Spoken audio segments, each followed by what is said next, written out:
What's going on, everybody? I hope everybody's doing good this lovely evening. Today is July 26, 2023. So, someone shared this video with me that I'm going to be talking about, giving my kind of reaction to it right now.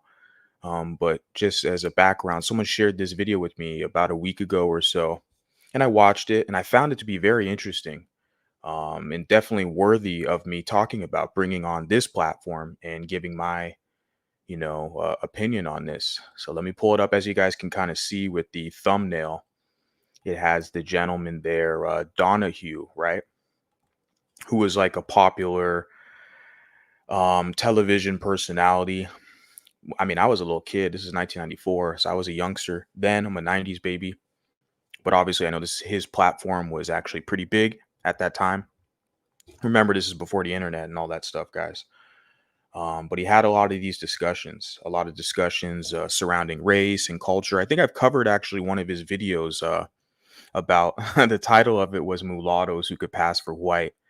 Um, so check that one out. But I'm going to talk about this one. This is Donahue Black Against Black Prejudice, 1994. That's the title, I guess, of his. I don't even think it's the full clip of the whole broadcast, to be honest. I don't know the time frame. I think his show runs about 60 minutes. I'm not sure. It was 28, and just, analyzing everything. Seems like some stuff is kind of left out, but they bring up a lot of good stuff here that I want to talk about. So not going to waste your guys' time. I value you guys' time. Appreciate you being here. It's just kind of spur of the moment. I wanted to hop up here and provide some content for you guys. But yeah, starting off, fair use, fair use. So let's check this out. Black men are attracted to light-skinned black women with long hair. That right there is interesting. Do you believe that, Kathy Russell? Men are attracted to light-skinned black women with long hair. They said light-skinned black women with long hair. What does long hair indicate? It's not African textured hair. Therefore, by definition, it's not black hair, right? And of course, light skin. What is that indicating? Now, maybe obviously culturally, socially, they're black identified. But are they black in those terms, right? Because you look at this woman here, I pause it here to take a look at her, right? He said light skin, black, and then of course long hair. And you'll see a lot of these people all over the internet, all over America, I should say, because geography is important, who will affirm that they're a black queen and they're just as black as you. But you look at the icon down here, you know, with the afro and a kind of darker brown skin, right? So when he mentions long hair, he's not talking about this queen here with the afro, right? Talking about long hair there. And there's a reason why the cameraman focused on her, and there's a reason why I paused here to explain this. Okay. Does this look like a black woman to you? I don't know how she identifies. I don't know how she was socialized, whatever environment she grew up in. But looking at her, this doesn't look like a black woman to me. But that's neither here or there. I'm going to continue on. Fair use. Do you believe that, Kathy Russell? You are co-author of The Color Complex. Do you believe that? Overall, yes, I believe that. Mm-hmm. Co-author of the book titled The Color Complex. So I guess kind of a background. I guess they have a space or sector or whatever called the colorism sector. I've never heard about it. I had some pro whack was talking about it, but found that to be interesting. A colorism sector, interesting. Like I never, went on YouTube to research colorism, the colorism conversation. I've always just done fine. Because I always understood for me it was more of a genetic and cultural kind of level. If there's people who have some type of disdain or animosity, it's usually on the basis of biology, which of course affects color. But I knew, like for me, it's never been an issue. This whole colorism thing, I'm not in the black community. Okay. So I feel like that whole conversation of colorism pertains to black Americans, specifically black American women, right? Or mixed women who identify as a black woman. So me as a man, a dude, mulatto cat, biracial, etc. The colorism thing has never really been on my radar. I've entertained the discussion just for that entertainment, on the internet. But in real life, I've it's not real to me. I don't see it. Maybe because it doesn't affect me. Um, but obviously this whole discussion is going to be centered around black men and their preferences. That's why you have this lady here who wrote the book. And of course, for her, typically we'd say a light-skinned savior. She's going to use her light-skin privilege and whatever her cultural admixture to serve basically pro-blacks. That's where you kind of get into the whole light-skinned black and MGM discussion. These are basically proxies serving a pro-black agenda. Continuing on, fair use. And is it your view that this is because of a white world that respects lightness? Absolutely. Absolutely. So that the black man then internalizes this and sees lightness as better, sexier? Right. Is it akin to a white man being attracted to a blue-eyed blonde woman? These are the women in the white world we think of as sexy and beautiful, etc. Right. And the comparison in the black world to the blonde-haired, blue-eyed woman is the light-skinned African-American woman. So it's... Is it true that in your... I mean, it's interesting with all the preference and all the selection and the mating. So this is 1994. So that's what, 30 years ago, guys? Close. 29 years ago. But the thing is this whole preference and selection, it still doesn't solve the huge discrepancy when you look at the statistical data in the out-of-wedlock birth rate, the divorce rate, where some stats that I've seen was like over 80% of the women in that community initiate divorce, right? But these colorism conversations are always centered around making essentially black men the villain for choosing a lighter skinned woman. And of course, they kind of rationalize it saying, well, it's because of white supremacy.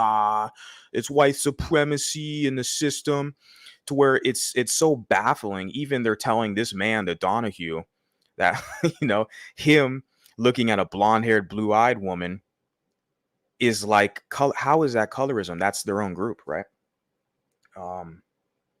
Yeah, but what I said is they're framing the discussion as the black men. You just gotta, choose the darkest thing you can. You gotta make everything equal, the playing field, and all this stuff. I don't know how successful these conversations have been the past 30 years, because I'm still seeing the same thing today. And like I said, it's entertainment to me. I don't give a shit. Doesn't affect me. But I'm definitely going to talk about it, right? Because it's entertainment. Continuing on, fair use. Your own life, you dated a man who wouldn't marry you because why? Well, he said that I wasn't quite light enough to be his wife, but to bear his children. That was what he said. But I think it's not a person. She said she's not light enough to bear his children. I think that's pretty interesting, to say the least, because it's like, I've talked about this, I talked about this before. I'm going to talk about it again more and more, because you also have it to where you have a black woman, like dark skin, whatever. I don't know what the hell her color is. She'll prefer a darker skinned guy and be like, whoa, I don't like the biracial guy. I don't like the light skinned guy. They'll uphold these kind of stereotypes, right, that the community loves. But then it's like, well, what the hell, the light skinned guys, what do they think? Like, how do you think they feel when you single them out? Oh, you're a guy, you're a dude, you're just supposed to put up with it, right? So like, they can have their preference, right? Like this queen here, this little red bone, they call them red bones, right? Red bone queen. She can have her preference for the darker skinned man, but what she's mad is when the darker skinned man wants something lighter than her or something that's not black. Like, I don't know what you people are crying about, because that's the thing. Like, she can have all these standards, you got to be dark skinned. I like him dark skinned. Like, okay, that's cool. But then you have a guy like me who's like, you know what? I'm only trying to mess with other mulattoes, mixed race women, or, Latinas. Okay, that's my preference. That's what I like. But then the same type of, liberal SJW, light skinned savior, will come to me and tell me that I'm a colorist. I'm a colorist because I have a preference, right? I want something less black or less dark skin. So now I'm a colorist, according to her, if you let her tell the story, right? I don't know her personally. I'm just using her as an example, but she can have all the preferences she wants. I'm seeing this because this is very common. I'm not just singling her out. I don't know who this lady is, but it's almost like it's socially acceptable to basically, you know, every nobody else can have a preference but someone like her, right? She can have a preference for the dark skinned guy. But the light skinned guy, you got a preference. You want, oh yeah, I want the mixed chicks. I like the Latina chicks, who are actually kind of mixed, right? It's like, oh, you're a colorist. I had, I was gonna say, I remember one time. This is like way back. I used to work at a strip club in the LA area, but like on my day off, or I think when I quit the spot, I quit the joint. I went back in like just for fun because I was acquainted with the place and I knew a lot of people, but I was an employee there. So I kind of went in there just to have fun. I remember there was, some dark skinned chick who kind of wanted to shame me or guilt me into liking her. It was sad and pathetic, like shaming me and trying to guilt me into like getting a lap dance from her, and tipping her and shit like that. I was like, out of all the chicks here, like I'm not interested, but it was sad, that level of like desperation to get me to like try to, to dig her essentially. And I see this. I'm gonna continue on fair use. Personal vendetta of mine. I want to make that point up front. It's just something that that I've seen throughout my life, and that's why. Yes. I wrote Your book includes phrases like high yellow. Yeah, those are terms that people use to describe others' color. But high yellow. And those are like racist terms, right? Like I said, I'm not a part of the community. I'm not from the community, but I've heard this stuff, high yellow, red bone, right? And I mentioned this the other week, or the other broadcast. Like, what if we start calling people dark bones or something like that, right? Or a black bone? People wouldn't like that, right? They'd whine and cry colorism, right? But it's funny how a lot of these people, like the lady there, these light skinned saviors, they've been socialized and find it acceptable to be called something other than, right? To be referred to as high yellow or red bone. Because no one's ever said that to me, that I've heard of, maybe behind my back or something. But it typically in context, I've seen that reference to like women too, high yellow women or red bone. That's referred to as women. I think they even have songs out there, right? They have like a red bone song. I think that cat Childish Gambino has a song, and I think there's a yellow bone. Yeah, I talked about it when I did that. I did a kind of broadcast the other day. There's a song that whatever mixed chick did called Yellowbone or some shit. I don't know, man. I think it's usually in reference to women, but it's inherently racist because there's a color. You're identifying their color. You're saying they're other, yellow bone, red bone. But yeah. Continuing on, fair use. Is that good, or is it offered in a sneering way? No, that's. And I know I have a lot of people from the community watching. I have a lot of hate watchers, a lot of fans. So if you could please hit the like button, I appreciate it. Even better yet, hit the Cash App since you're such a fan of mine. But yeah, continuing on fair use. I would say that's offered in a sneering way. But this has divided black families, has it not? Oh, definitely has. And do we not have a lot of pain out there from men and women? I would think mostly women who took a lot. If you're light-skinned, there was a resentment. He's saying mostly women. No, looking at the crowd, it seemed like I don't know the demographics per se of his target demographic, target audience. But yeah, let me continue on fair use. Absolutely. And also, it's Incidentally, what are you, just curiously, may I ask, on the scale? See, and it's a strange thing. I have been everything from light to dark, and it really depends on who you're sitting next to. Yeah, of course. Because when you're in front of Donahue, your ass is dark. You're not light, honey, But when you're around some other people in your community, yeah, then they're gonna say you're light skinned, right? Like I'm saying, I mentioned this prior, I'm gonna mention it again. I've never been considered like light skin. I'm only light skinned around dark people. Okay. Dark skinned people. I'm only light skinned. In no other community that I've ever experienced where I've been you know, uh, the light skinned guy. Like I said, I grew up in an environment in Southern California outside of LA where you had Vietnamese people. There's a lot of them are light skinned. There's a lot who are darker skinned, brown, and they're in the sun a lot. And same thing with Filipino people. Same thing with Chicanos, Mexican American people. So I grew up around a lot of these different demographics, Arabic, Middle Eastern, Latino, and then even Asian and South Asian as well. Like we could say East Indian, Pakistani, etc. So a lot of those people are darker than me. And I grew up around a lot of those people in different environments in California. So it's like to none of them, to all of them, I was never like light skinned. Um, I was only considered a light skinned guy when I started to navigate around black spaces, black people, not just the internet terms, but in real life, working in the field in LA area, etc. Then I started to see, oh, okay. Yeah. So depending on who she talks to, yeah. So of course, you're in front of Donahue, your ass ain't light skinned, you know. But yeah, continuing on fair use. If I'm sitting next to this gentleman, I become lighter. If I'm sitting next to someone that's lighter than I become darker. And because I'm kind of in the middle, that's why it's all really crazy, because it just depends on how you see it. But it's important enough for you to do a lot of work on this and to co-author the book. Well, because I think it's caused people a lot of pain. And that, that's why we wrote this book. You also tell stories of black parents who are disapproving when their children or a young adult, a teenager, brings home a dark-skinned date. Yeah, and the thing is, it's not all black families. I mean, my mom isn't like that. I think there is some generational nuance here. Because like I said, this is 94, so this is like on the beginning, early era of the 90s, right? Coming out of the 80s, and I'm a 90s baby, millennial. So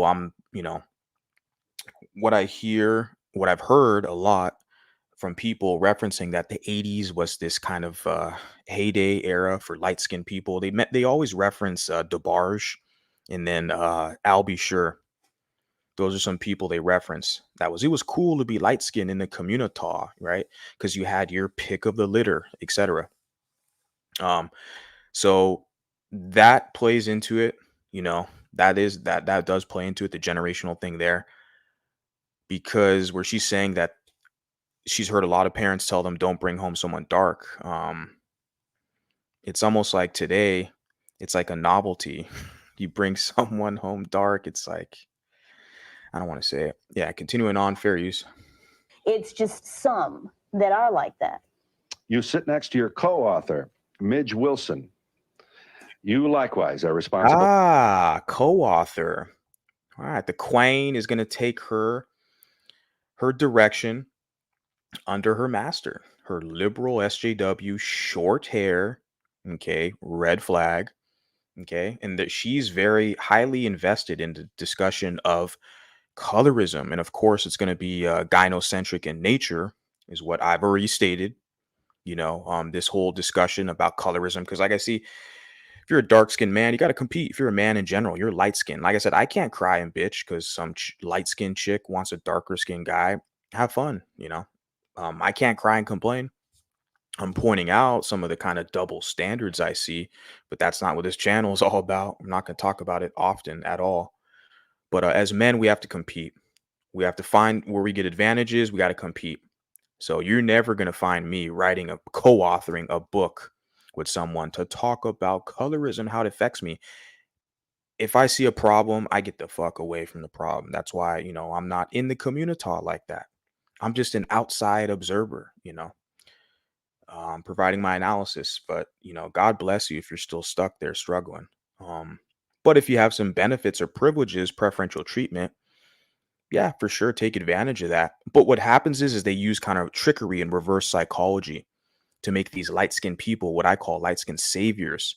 So they feel guilty about their position. So they got to use all their so-called advantages and proximity to get everyone else to serve people darker than them. And I guess what they get in return is they get kind of a place they can call home, per se. Yeah, cool. But like I said, I look at this relationship here, not surprised at all. Not surprised at all. Like she has some type of knowledge and expertise, maybe, I don't know, psychology, sociology. She has some information, access to information that she can't get. I don't know. But you can kind of see this relationship going on here, right? Fair use. For the color complex. You're a social psychologist from DePaul University. Right. Social psychologist, of course. Of course. Right. Yeah. Mm-hmm. And may I say, it should be said you're a white person. I'm a white person. Well, there was a time in this country when we might have had some tribunals that would demand that you prove it. We still have it. You're still right. We still have it, She could have one drop in her. You never know. and that's all it would take. That's all isn't it it? takes. As far as I know. Yes, ask the people who wrote the law. You believe that, first of all, this kind of prejudice exists within the Black community. That is my understanding, and especially after working on this book, because Yes. I think a lot of whites don't realize the extent of the prejudice. Yeah. Tell us about your own, how the scales fell from your eyes. You're an academic, and you did a lot of scholarship on this. Tell Well, us. I grew up in the South, and I heard things white people would say, like light-skinned blacks are more intelligent. This is known as the Mulatto Hypothesis. And it's a very arrogant assumption on the part of whites that if You guys hear that, right? She grew up in the South saying light skins are more intelligent. She's referring to that as the Mulatto Hypothesis, right? So what is the Mulatto Hypothesis? So I can read something here briefly. It says the phrase may be used to indicate a point of view concerning the desirability or undesirability of racial crossing, right? Wherever this has occurred and between whatever peoples it has taken place, the question as to the character of the hypothesis itself, however, is somewhat difficult to answer, for there is not one position but two taken on the matter, since each of these two positions, which are diametrically opposed, claims support from the findings of studies made on human and animal populations. It is important that they be differentiated at the outset of our discussion. So, let me see. Any consideration of these two mulatto hypothesis then must range beyond the confines which would be set if only Negro white crossing were studied. Yeah, there's a lot of academic jargon in some of the stuff I'm finding. There's no real clear definition, but it's what they call like selective hybridity, right? This whole crossbreeding this mulatto hypothesis, right? I'll get into that in the future, but I wanted to highlight that since the lady said it. Continuing on, fair use. they have some white blood in them, then that makes them smarter because they're more like us. Or you hear other things like dark-skinned black men are more criminally dangerous, more. Well, the funny thing is what I've come to realize now, in my early 30s, with some lived experience, is that I feel like white people, and especially a lady like her, she feels more comfortable with the darker skinned black because she knows that they want her acceptance. And I've heard another guy mention this as well, biracial cat, like white people fear other white people. So, and for sure there's a commonality there, but you look at what's going on with like Russia, Ukraine, historically, what's going on with a lot of these like wars and battles where white people historically have always seen other white people as kind of a threat, right? That's why there's a massive importance of allyship. You think of this situation going on with America and Russia that's been going on literally for 100 years. Yeah, so someone like her, they're actually very comfortable with darker skinned blacks because they know a lot of them, they just want acceptance. They want to be right next to massa and feel close.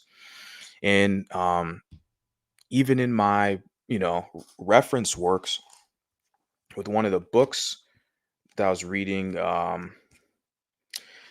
I'll read this passage real quick to you guys. I actually uploaded an audiobook, chapter 10. I have some technical difficulties right now. That's why I was kind of late to the stream.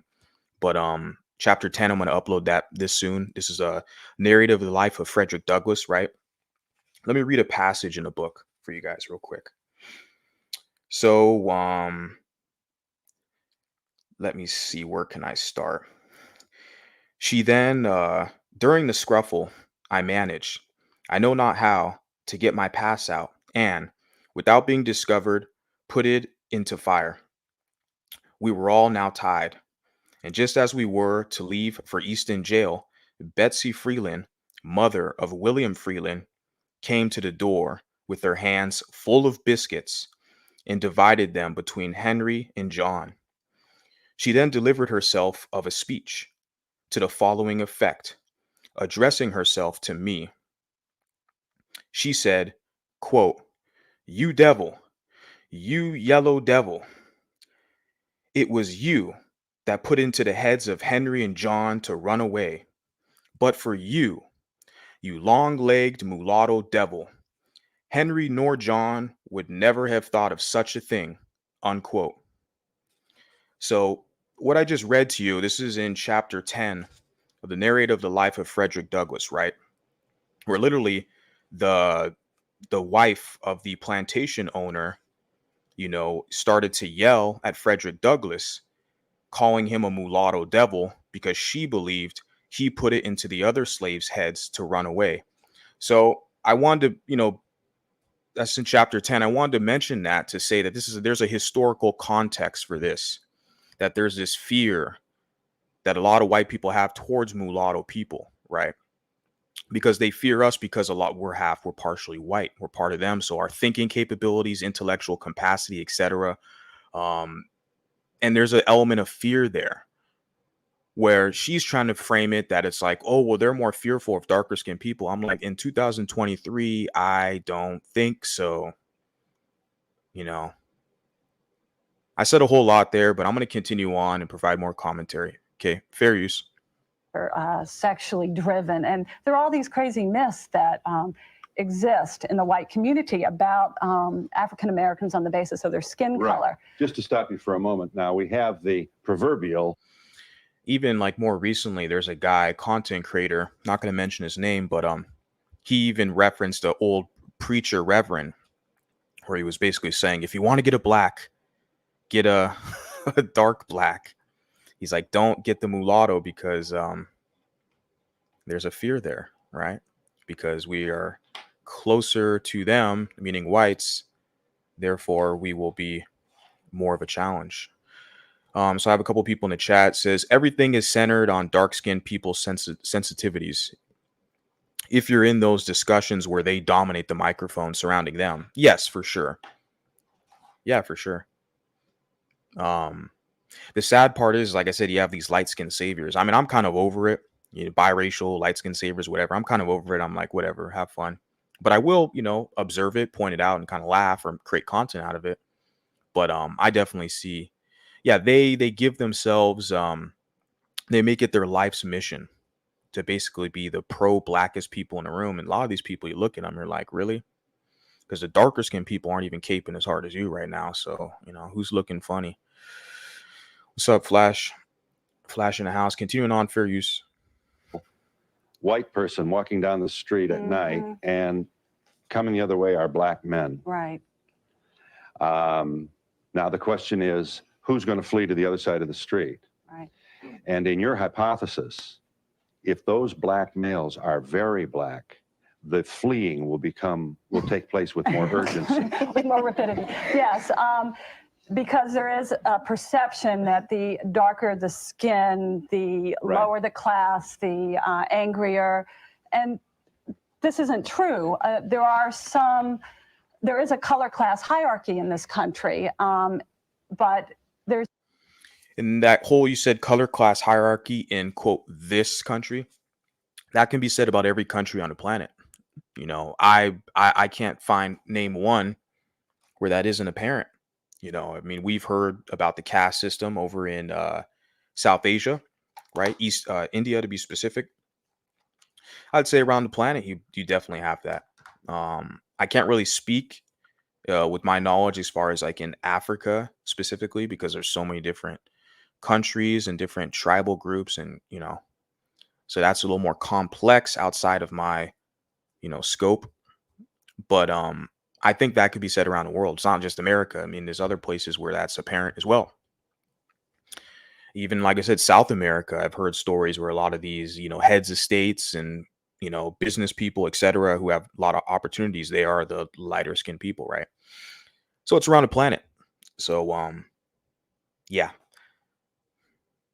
Yeah, I don't know where I was getting at with that, but because you said, oh, it's in America, it's, there's a color hierarchy. Okay, well, what are you going to do to fix it, Mrs. Elizabeth Warren? Because here we are, 29 years later, shit hasn't changed. You know, all your little celebrities like Da Baby and all that stuff. That's not really helping anybody out. You know, but it's good for a menstrual show because you think of hip hop today. Hip hop is basically a menstrual show. Okay, and it's for everyone's entertainment. It's for our amusement, so we can laugh. You got a good beat, you know. It's for my entertainment. So, yeah. Continuing on, fair use. I'm be surprised. Nah, forget about that. Okay, fair use. There's no one-on-one relationship. There's no one-on-one relationship between skin color and intelligence.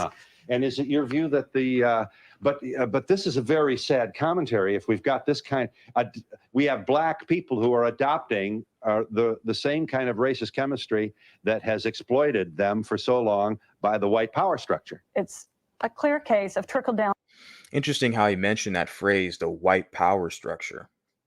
Now, I'll say my observation as a mulatto man in America, biracial man, because I know a lot of you crybabies don't like the word mulatto. That what I've often found out is darker skinned people, they're not upset with the white power structure. They love the white power structure. They love the white power structure. They love their massa. They're not, because look at this lady here who's crying colorism. She's co-authored under the tutelage and direction of her massa right here, right? Betsy or Miss Ann, whatever you want to call it. I mean, this is who they serve. And so they're not, opposed to the white power structure. What they hate is their position in it. Okay. So that's something to understand, right? Something that you should be understood.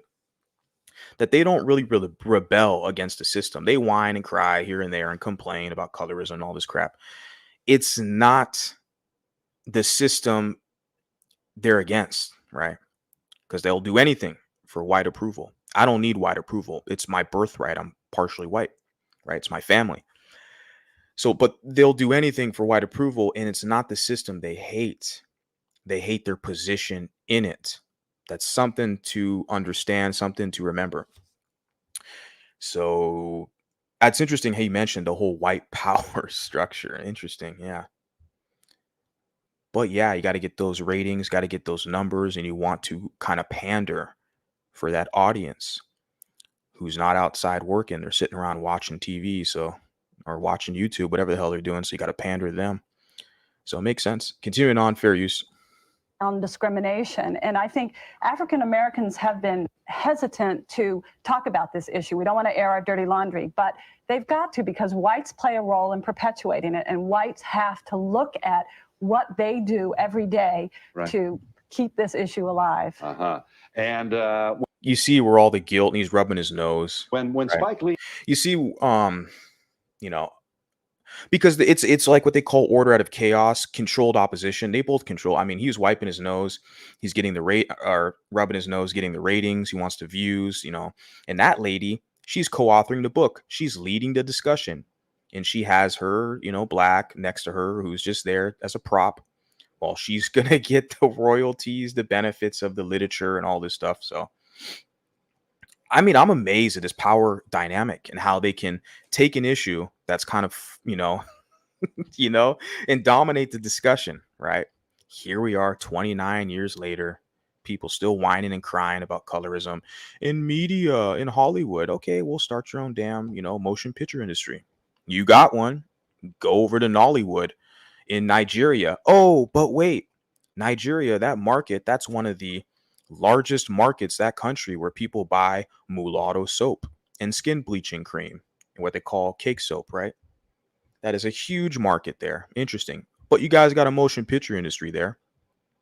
All over America, you got schools and universities, right, that were basically built for mulattoes and by mulattoes. But, continuing on, fair use.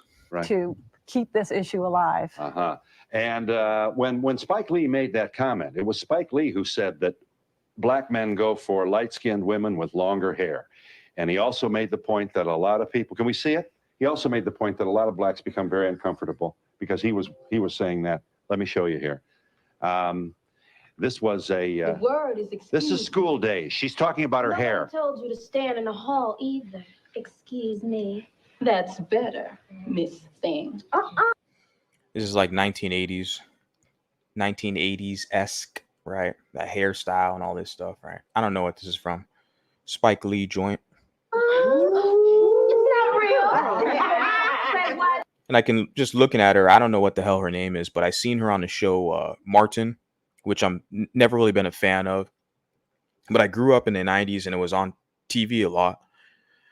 A lot of people like that show, Martin, right?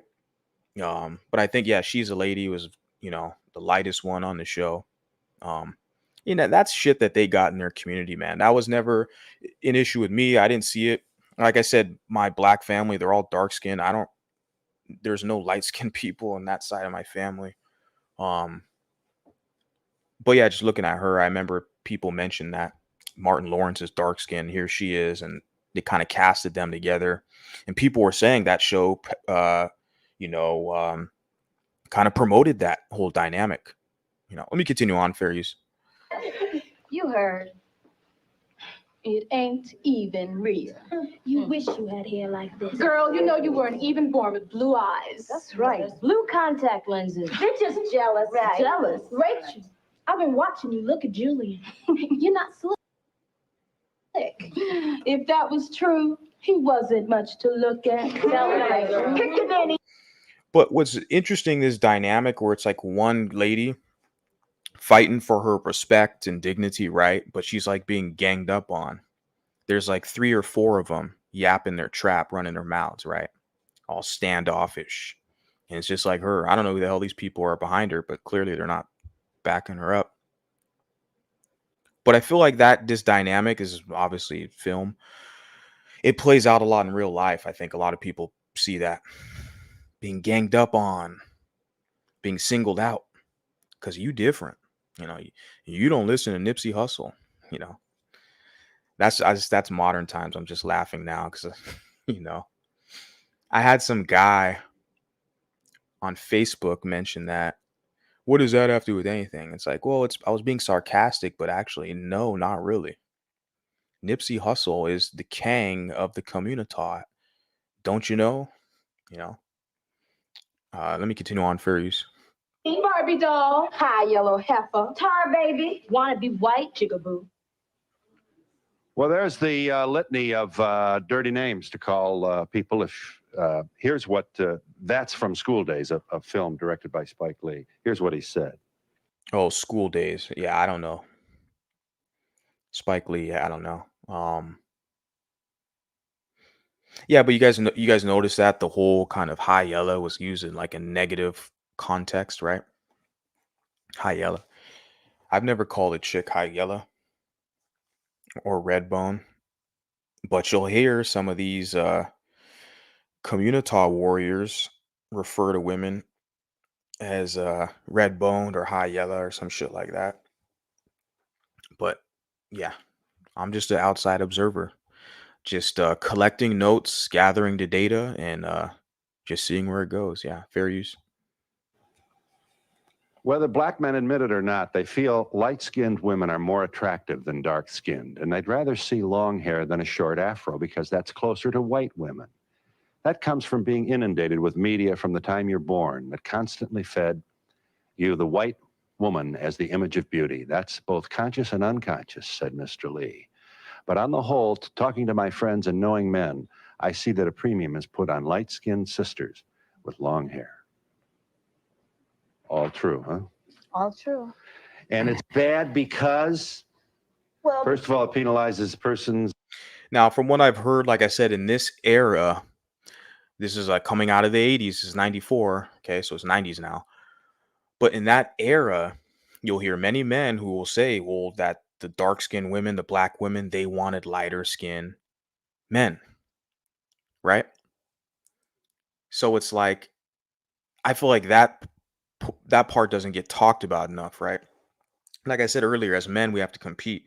We can't sit around here and whine and cry about who doesn't want us. You just go with the chicks who want you. I found a lot of success with Latinas, Mexican American women, particularly, and they liked me because I was lighter skinned. You go with who rocks with you. I mean, for me, it's very simple. I'm not gonna make a whole big issue out of it, to try to like tell people it's colorism. You don't like me because I'm light skinned. You think I'm weak, and as a man, it doesn't make you look good. But I am pointing out kind of the double standard per se, right? Where it's like, I already mentioned this. Let me continue on. Fair use. It's arbitrary. Right, absolutely. And not only that, but I think you're buying into, the myth that somehow white is better, so therefore lighter is better. And I think that White is better, so light is better. So I'm just, if she seems to be so, in tuned with this and understanding these concepts, but look at who her, you know, look at who's directing her, the co-author, the woman who's older, who's white, okay, who has these kind of this expertise knowledge, but it's through the academic realm. It's through academia that instills in them this liberal social justice warrior, never ending cycle of victimhood Olympics. Because, like I said, this is 1994. They're still talking about this crap today, and they're going to be talking about next 20 years, okay, and 30 years, whatever. I don't know how they're going to offset this thing and how they're going to weasel their way in or whatever. Um, but she acts like she knows so much, right, about the structure of the system and all this stuff. But, ma'am, like, you couldn't find a darker skinned woman, an academic to work with. Where the hell was Kimberly Crenshaw? Where was she at? Oh, that's right, because a few years earlier, she developed the whole intersectionality concept, right?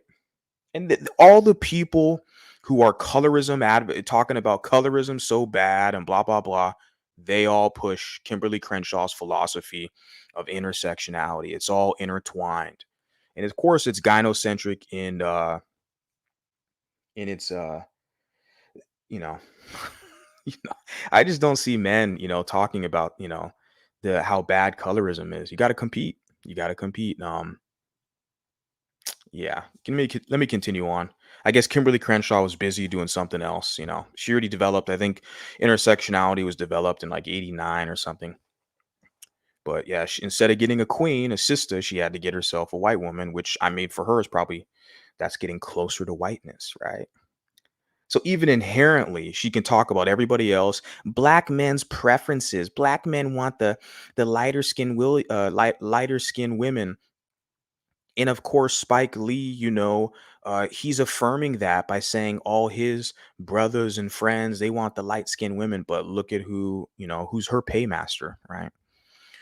Who is she taking direction from? Nobody wants to talk about that, right? But I'm just letting you guys, I'm trying to point this out, try to be as kind of balanced because I see this conversation's going where it's putting all the blame on the men for their preference, who they choose. But then you talk to them, the queen, you ask her, well, who the hell are you choosing? Who's your preference? Who are you choosing? Right. Oh, that's, don't talk about that. You're weak, Continue on, fair use. then takes out so many other African American women that are beautiful, whether they have short. And my feeling is this: African Americans come in looks everything from Whoopi Goldberg to Lena Horne and all in between. Lena Horne is not a black woman, not a black lady. Okay. I know, people want to claim that, of course. I mean, they're going to claim, you know, Justin Bieber in the next, 10 years. They're going to tell you Justin Bieber is a Afro-Canadian. I mean, if you the way this shit's going right now, eventually, I mean, these people, this is what, 1994. This is the same group of people, the same demographic who told you the first African American president was Bill Clinton. Y'all remember that? Y'all remember that? Bill Clinton up on, what was that? Before my time, I was a youngster, but Arsenio Hall show, his show was kind of popping in this era, the 90s. Arsenio Hall, he had a show. He had Bill Clinton up there playing his saxophone, all these blacks. He's a black king like me. I think they even have him in a museum. They honor Bill Clinton. he's contributed to black people. Don't know how, don't know what he's done, but like I said, that's how this shit goes. They claim who they want to claim, okay? You know, and I'm just saying Lena Horne looks like a mulatto to me. But of course, oh, she's black now because yeah, you need to use her for your benefit, right? That's how it works. Continuing on, fair use. And it depends on your personal preference as to what you feel is beautiful. And that's another point to be made. There are prejudices, but there are preferences. J. as well. Edward. Okay, I seen a meme go around about this woman, Whoopi Goldberg, who's a good actress. I mean, obviously she's doing her talk show stuff now. But growing up in the 90s, she was in a lot of films, obviously Ghost, and she did the whole Sister Act thing. So she was a household name during my era growing up in the 90s, which this show, it's obviously fitting while they're talking about her during 1994, because she was all over media at that time, Whoopi Goldberg. And they've used her as an example, I guess, of representing a black woman, dark-skinned woman or whatever. And I saw a meme I wanted to mention. I saw a meme go around with Whoopi Goldberg, her face on it, and it said like, Whoopi Goldberg's not ugly. It's just society told you she is. And I'm sitting there like, no, she's just not attractive. I mean, as a boy, seeing her on films, I was like, she's not attractive. She's a great actress. I like her. Nothing against her. But she's just not I'm not sexually attracted to her. And as a man, she's not an attractive woman. I don't think she's ever been. But they want to force you to think that you have to be attracted to her. If you're not, you're a featurist, you're a texturist, you're a colorist, okay? They'll make up all this new fake shit, this liberal crap, okay, to try to guilt you into what you like. How is that going to work? I just don't understand how you can convince someone, that's why I'm not up here, on like some team light skin shit to try to convince people that to like light skinned dudes or something. I mean, that's not why I started this channel. So it's like, you can't convince people like who they like. And they always try to use this woman, Whoopi Goldberg, as this example that, if you don't like her, you're not attracted to her, you have a bias or something, or you're implicit, prejudiced or some crap. You're a featurist or texturist. No, she's not attractive. End of story. So continuing on, fair use. Giles is CEO and publisher of Image Magazine. And that was Lena Horne, if I'm not mistaken. I mean, she's like way back in the day before my time. But I mentioned her. I did a short when I was doing the kind of mulatto music promotion to help the growth of this channel. I did a short on Lena Horne, so I kind of looked J. Edward Giles is. And it's Lena Horne, right? Yeah. Does this look like a black woman to you? You stand Lena Horne right next to Whoopi Goldberg. Two different groups of women, of course, because this woman's literally like 60% European. How the hell are they the same thing? Well, black comes in all shades and colors, right? But yet you people, not me, you're still crying about colorism. And of course, when I'm done with this stream, these pro-wax are going to say that I'm helping contribute to the whole colorism thing, that I'm promoting it. The pro-wax will just try to spin things and twist it. I'm pointing out the difference, that differences have to be acknowledged. And I'm one of the realest out here, one of the real ones, as far as I can see. I don't know. Someone's more real than me, please tell me. Point it out to me. Whatever. Continuing on, fair use. CEO and publisher of Image Magazine. Do you agree with Mr. Lee, with Spike Lee's observation about light-skinned women? Absolutely. You do? Absolutely. And how do you feel about that? Well, the one problem I have here is that, first of all, this is no new phenomenon. This is not something that just took place like within the past century or past decade or so. This is something that was here from the time that we were brought here, from the time that your forefathers or your forefather stepped into my ancestry's bedroom and we took advantage of them. We should. Oh, I saw a comment. I want to pull it up. This is good. I bring this up a lot. Shout out to you. They want to shame us into finding people like Tarana Burke attractive. Precisely. And it'll never work. It'll never work with men because we like what we like. Like I said, I have a preference. I like light skin. I like mulatto women, specifically that mulatto aesthetic. And I like mestiza or, Chicana, Mexican women, right? Latina. So I have that look, the preference, what I like. But it's like, Yeah, they want to shame you into liking Tarana Burke, KRS2, and I'm not going to throw shade at Whoopi Goldberg. Like I said, I'm not attracted, I've never been attracted to Whoopi Goldberg, but I respect her as an actress. So I give her all the respect. I'll never say anything negative about Whoopi Goldberg because she's a very respectful person, right? Respectable as far as I can see. I know people probably don't like her because of the Color Purple movie, whatever, but she was an actress in a movie. I haven't heard her say anything that was misandric. That as far as I've seen, if someone wants to tell me, but I haven't seen any type of man hater shit that Whoopi Goldberg. She seems like she's extremely likable. But I'm just not attracted to her, never have been. But you mentioned here Tarana Burke, who's hideous, who's like literally on the rating scale of like 1 to 10, she's like a negative 15. She's ugly. She's a hideous woman, not only physically, but also through her behavior because she's a misandrist. She's another man hater promoting the whole, and she serves white women, just like this queen who's on the panel here with the short haired liberal, whatever, liberal SJW academic. She the Toronto Burke, same scenario, kind of pointing that connection out. These so-called pro-black women, not all, just saying, but the ones I'm seeing here in the media that are promoted, they're always underneath a white woman, right? Tarana Burke's just a Me Too thing. And, look at her paymasters and who she's, all these public appearances.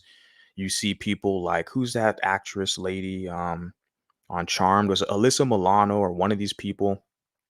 Rose McGowan, couple of them. And like Tarana Burke is like underneath those two beautiful Caucasian women. It's the natural order of things from, where I'm sitting at, how I'm observing this. And yeah, Tarana Burke's ugly. I mean, physically, like I said, in her behavior, she's a man hater.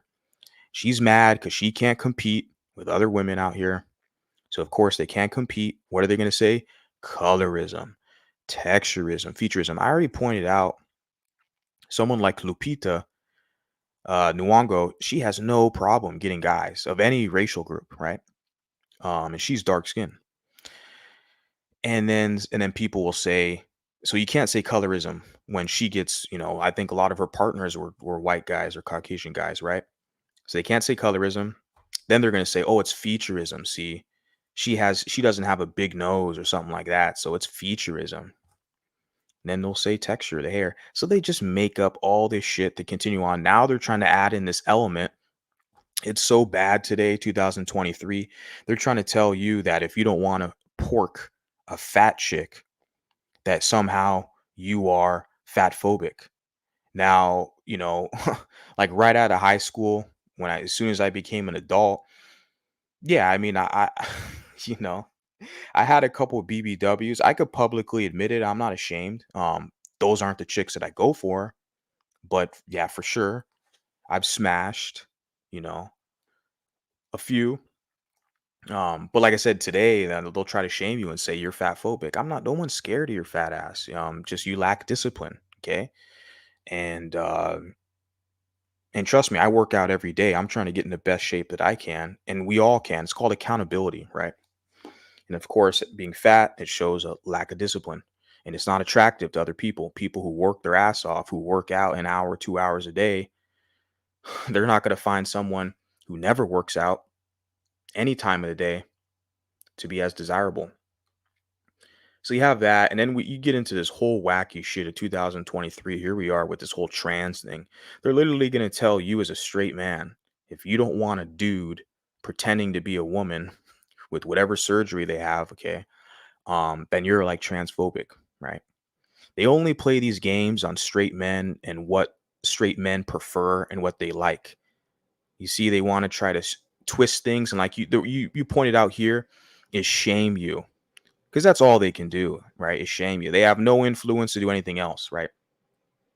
Like for me, they'll basically, I mean, I don't know what the hell they're saying. They're basically saying that I'm like racist or anti-black. It's like, okay, yeah, cool. So now what? So now I guess you can throw on fat phobic on that or something else. I think someone even said something about like homophobic. They said that I was saying something homophobic. It's like, okay, that's cool. So what else? oh, well, the Mulatto Vanguard guy, he's a colorist, you know. He, it's like, oh, okay, cool. That's nice. Yeah, cool. So now what else? Oh, the Mulatto Vanguard guy, he's transphobic because he doesn't like men that try to dress up like women. It's like, man, you people are fucking funny. Yeah. So you talk about Whoopi Goldberg. Yeah. Yeah, she's always seemed very respectful, dedicated to her craft as an actress. Was she a talk show host now? No, I don't watch The View, but I know she's hired, or I don't know if she left the show. I think I saw some news article saying she left the show recently, but she's been on the show, I think, for like a decade, a long time. But no, that show is marketed for women, liberal women, because most of the women on that damn table were liberal. They would bring in one conservative and make her like the bad guy.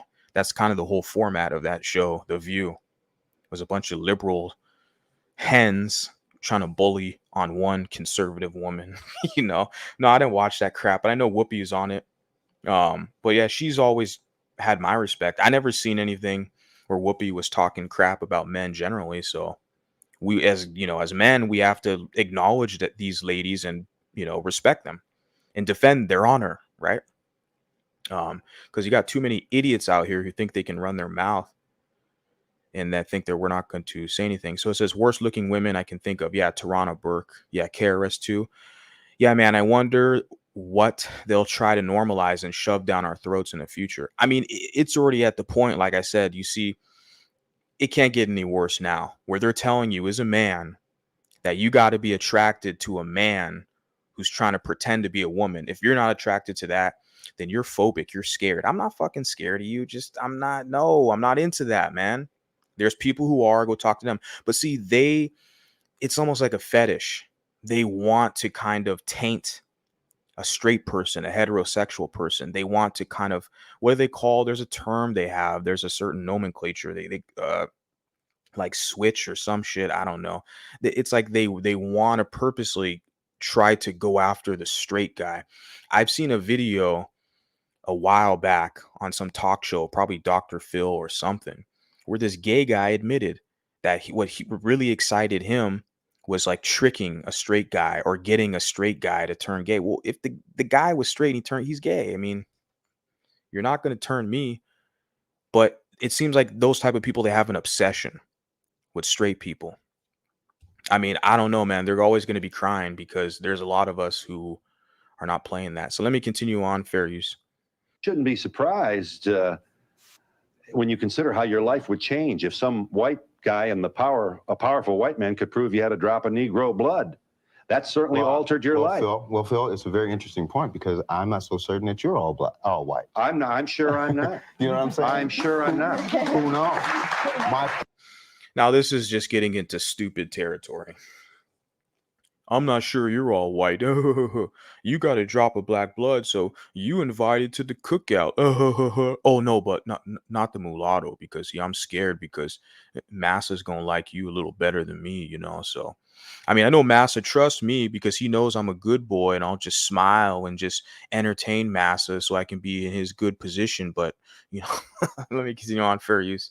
I don't want to get in trouble. The pro wax gonna start crying. My point is that this is where this began, and what is really ugly is how it began, and that is what white America doesn't want to face. That is what Black America knows. We know this. It is true. I would add, not only for African American men, but for African American women too, or people of color. Women of color too, because you see an inundation now of hair weave. I think they kind of went along. They've come a long way in the community, because this was 1994. I think the term African American was introduced around that time or several years earlier in the 80s, right? So you notice how many times he's used that term, African American, instead of just saying Black American or something, right? Charlize Theron is African American, okay? Elon Musk is African American. Every Egyptian who comes to America, I've met plenty, okay? They're African American. So you can be born in Africa, you come to America, And there's so many countries and nationalities. It's funny because I've met several Moroccan people and they don't play any of that shit. I mean, they're Arabic people, but they were basically saying they're Moroccan, you know. But African American is so fluid. Um, but like I said, they've come a long way because now they're adding specificity, saying like a descendant of slave or something or foundational.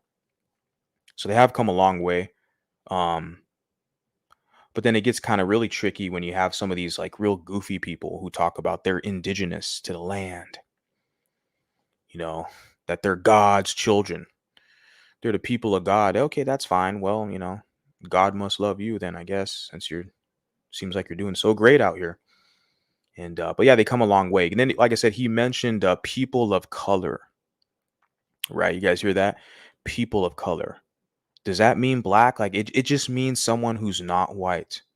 Now, as a disclaimer, I've never identified and addressed myself as a colored person or a person of color. That's literally the stupidest fucking acronym that's ever been developed. And now it's even stupider. They have something called BIPOC, which is a black indigenous person of color. Basically anybody but white. But the beautiful thing is, you see here, it's like, well, you know, you're in the white man's home, baby. White man's interviewing you for his network. You know, he's got the bright lights shining on you. You're on his platform. He's controlling the show, baby. And of course, you got the academic lady with the short hair sitting next to you, who's got her little, you know, pet queen there to provide counsel for, right? Because they're centering that colorism discussion they're trying to make black men to be the villains because they have inherent white supremacy, and the black men, they prefer lighter skinned women. And Spike Lee said it. See, Spike Lee, he's talking about it. So we got to shame black men for liking who they like. But yet the queen over there, she needs a white woman what is she, a social psychologist? She needs that academic woman to stand in between the affairs of black men and women. My whole thing is, like I said, it's white supremacy and racism is not their biggest issue. It's the fact that the men and women don't get along. And a lot of these YouTube channels here, some of them I'm over on. I mean, I'm in monoracial spaces. And trust me, I don't push this whole, you know, biracial crap. I'm a guest when I'm in someone else's space. But it's funny because you have some other biracial people who are so stupid, they'll go around to other people's spaces and be like, I'm from the biracial sector. I'm from the biracial space. It's like, bitch, you don't represent me. I don't go over to these other people's channels and say I'm from the biracial space. But yeah, people who do that crap, you know. So yeah, that's the funny thing. Let me continue on, fair use. You know, and I understand the issue of cosmetic changes and so forth, like, you know, that I can understand. However, when you weave in a white person's hair on your head and you call yourself a proud black woman, we have a problem here. Proud black woman, especially if it's blonde, that's bad. I'm not opposed to the weave. I think some of the, you know, people make a lot of jokes about it. They call it like hair hat or something like that. I've said it a few times jokingly because it's funny. It sounds funny. Hair hat, like a helmet. But actually, there's a lot of black women. I like weaves. But the thing is, a lot of black women can have a lot of creative hairstyles that they can utilize. I do like the natural. But yeah, some of them, they pull off the weave. It looks good. Or the wig, whatever. So it all depends. But I mean, that's their hair. So what are you going to do? You know? Their hair, their body, their choice. They do what they want with it. Yeah. Let me continue on, fair use. Well, okay. What's the matter? What? She didn't weave anybody else's hair on her head. You. we have an issue. We have a problem. You don't have a problem with cornrows, do you? No, I don't have a problem with cornrows. If we're talking about using what is natural to you. Yeah. You have a problem with straightening? Straightening hair? If you're a black person? If it is intended to change who you are, yes. Yeah, and this guy seems like he's like, if it's intended to change who you are. But if you look in white society, there's so many like crafty hair. When I remember when I was a kid, Yeah, like these punk rock styles where they do these mohawks and spiky hair, and they have so many ways to alter their hair. People of all different backgrounds just basically do that. There's a lot of different hairstyles that people use to. I'm bald, so I, I'm kind of neutral on this shit. I used to do some interesting styles, and so yeah, because my texture is not negroid. I still have hair. It's not on my bald head, but I don't. I have like I said, as different hairstyles of all different groups. They have different hairstyles that kind of you know um show their personality, right? Show their personality. Like I said, like I'm referencing in just the punk rock style, the mohawks and spikes and all this stuff. They're altering their image, how they look. I think it used to be a time where those type of people, they scared the shit out of people. You look at their hair, crazy ass mohawks, that's not normal hairstyle. And they do that on purpose to be outrageous. So what is this cat talking about? About altering the looks. Interesting. He wants them all to have the same hairstyle. Man, that's kind of boring. Fair use. I think if we want to talk about when it all started, So I used this guy on the thumbnail because I saw this clip and I saw this guy jump up, so eager to jump up and give his 2 cents. And it's like, oh, great. Let's hear what he has to say. talk about before the slaves got here. A Caribbean slave owner actually was talking to a slave owner in South Carolina before he got a slave. He said, how am I going to keep these slaves in line? I don't have any clue as to what we're going to do. So what he actually did was the slave owner in the Caribbean islands actually wrote him a letter back saying to him, listen, you got to start to create some kind of dissension between them. And this is what you're going to do. You're going to call the light-skinned one, bring them in the house, and the darker-skinned ones, you're going to create some kind of friction between themselves. And that's where it all. Oh, wow. Pro-whackism 101. Like, we all haven't heard this story spewed a zillion times. The letters of Willie Lynch. The Willie Lynch letters. Like, we all haven't heard this story a billion trillion times. Oh, wow. And like I said, it's funny because he was so eager to jump up and like, well, let me tell you what happened. This is historically what happened, in South Carolina. In the Caribbean, there was a slaveholder who told him this and this and that. And I'm looking at you. It's like, okay, yeah. It's always cats like you who got to jump up and be the saviors, right? Light-skinned saviors is what, that's a new term that I actually heard. I think I first heard that, uh, a year ago. I think so. Like I said, because I didn't enter into YouTube, and start uploading content. I was looking for biracial content creators. I wanted to talk about the term they developed is biraciality, right? Now, for me, the whole idea of being bi, two races, it indicates there's a split. So for me, I'm ultra specific, and that's why I use the term mulatto, because number one, it ties us to the history. Number two, it's a wholeness. It's like the two parent groups forming together, creating one, a whole, which is the new race, new group, mulatto, which is not that new. We've been around longer than other racial groups or ethnic groups of people and nations. Our history expands, yeah, I don't want to get that deep right now. But we've been around a long time. But in this American kind of new world context, yeah, for sure, like 5 centuries, right? But yeah, this cat right here is trying real hard, right? Telling us something we've all heard before, the letters of Willie Lynch, but he was so eager to try to tell us something we haven't heard, right? Let's listen to what else he has to say. Fair use. I'll start. If we're going to talk about how it started here in America. We can oppress these people better if we can get them to fight with each other. Right. Absolutely. Yeah, and he really educated someone. Yeah, he's doing his part. He wants those dark skin kind of brownie points, right? So that the brothers can ease up off him and direct their aggression towards someone else, right? Because that's typically what you see, right? You see with the light-skinned saviors, right? They got to go hard in the paint. They got to make sure the darker skinned ones don't punk them because they're stuck in the community. So they're like, they got to fight. And then they got to, point out, hey, it's really that guy there. It's that biracial guy over there. It's that mulatto guy, right? You got to go talk to him. See, he's a problem. You see, he's bad mouthing you, right? That's what some stupid idiot on Twitter was trying to say. that the mulatto vanguard, he's bad mouthing us. I'm like, really? Is that what you get from me on bad mouthing? I mean, if I was really bad mouthing your ass, this channel would have been deleted a while ago. Trust me. I'm all within the, you know, community guidelines over here. But I just found that to be extremely funny that people, because I already pointed out, you could be the nicest little sunflower, little snowflake, you know, trying to create your little biracial safe space. And these pro-wax, man, especially on Twitter, hiding under their accounts elsewhere, they're still going to come at you just for the mere fact of you saying that you're different than them, right? Your experience is different. You're biracial. You acknowledging the fact that you're biracial is like, how am I going to say this? It's like, you're signaling to them, like, I don't even know how to say it, man. Fuck.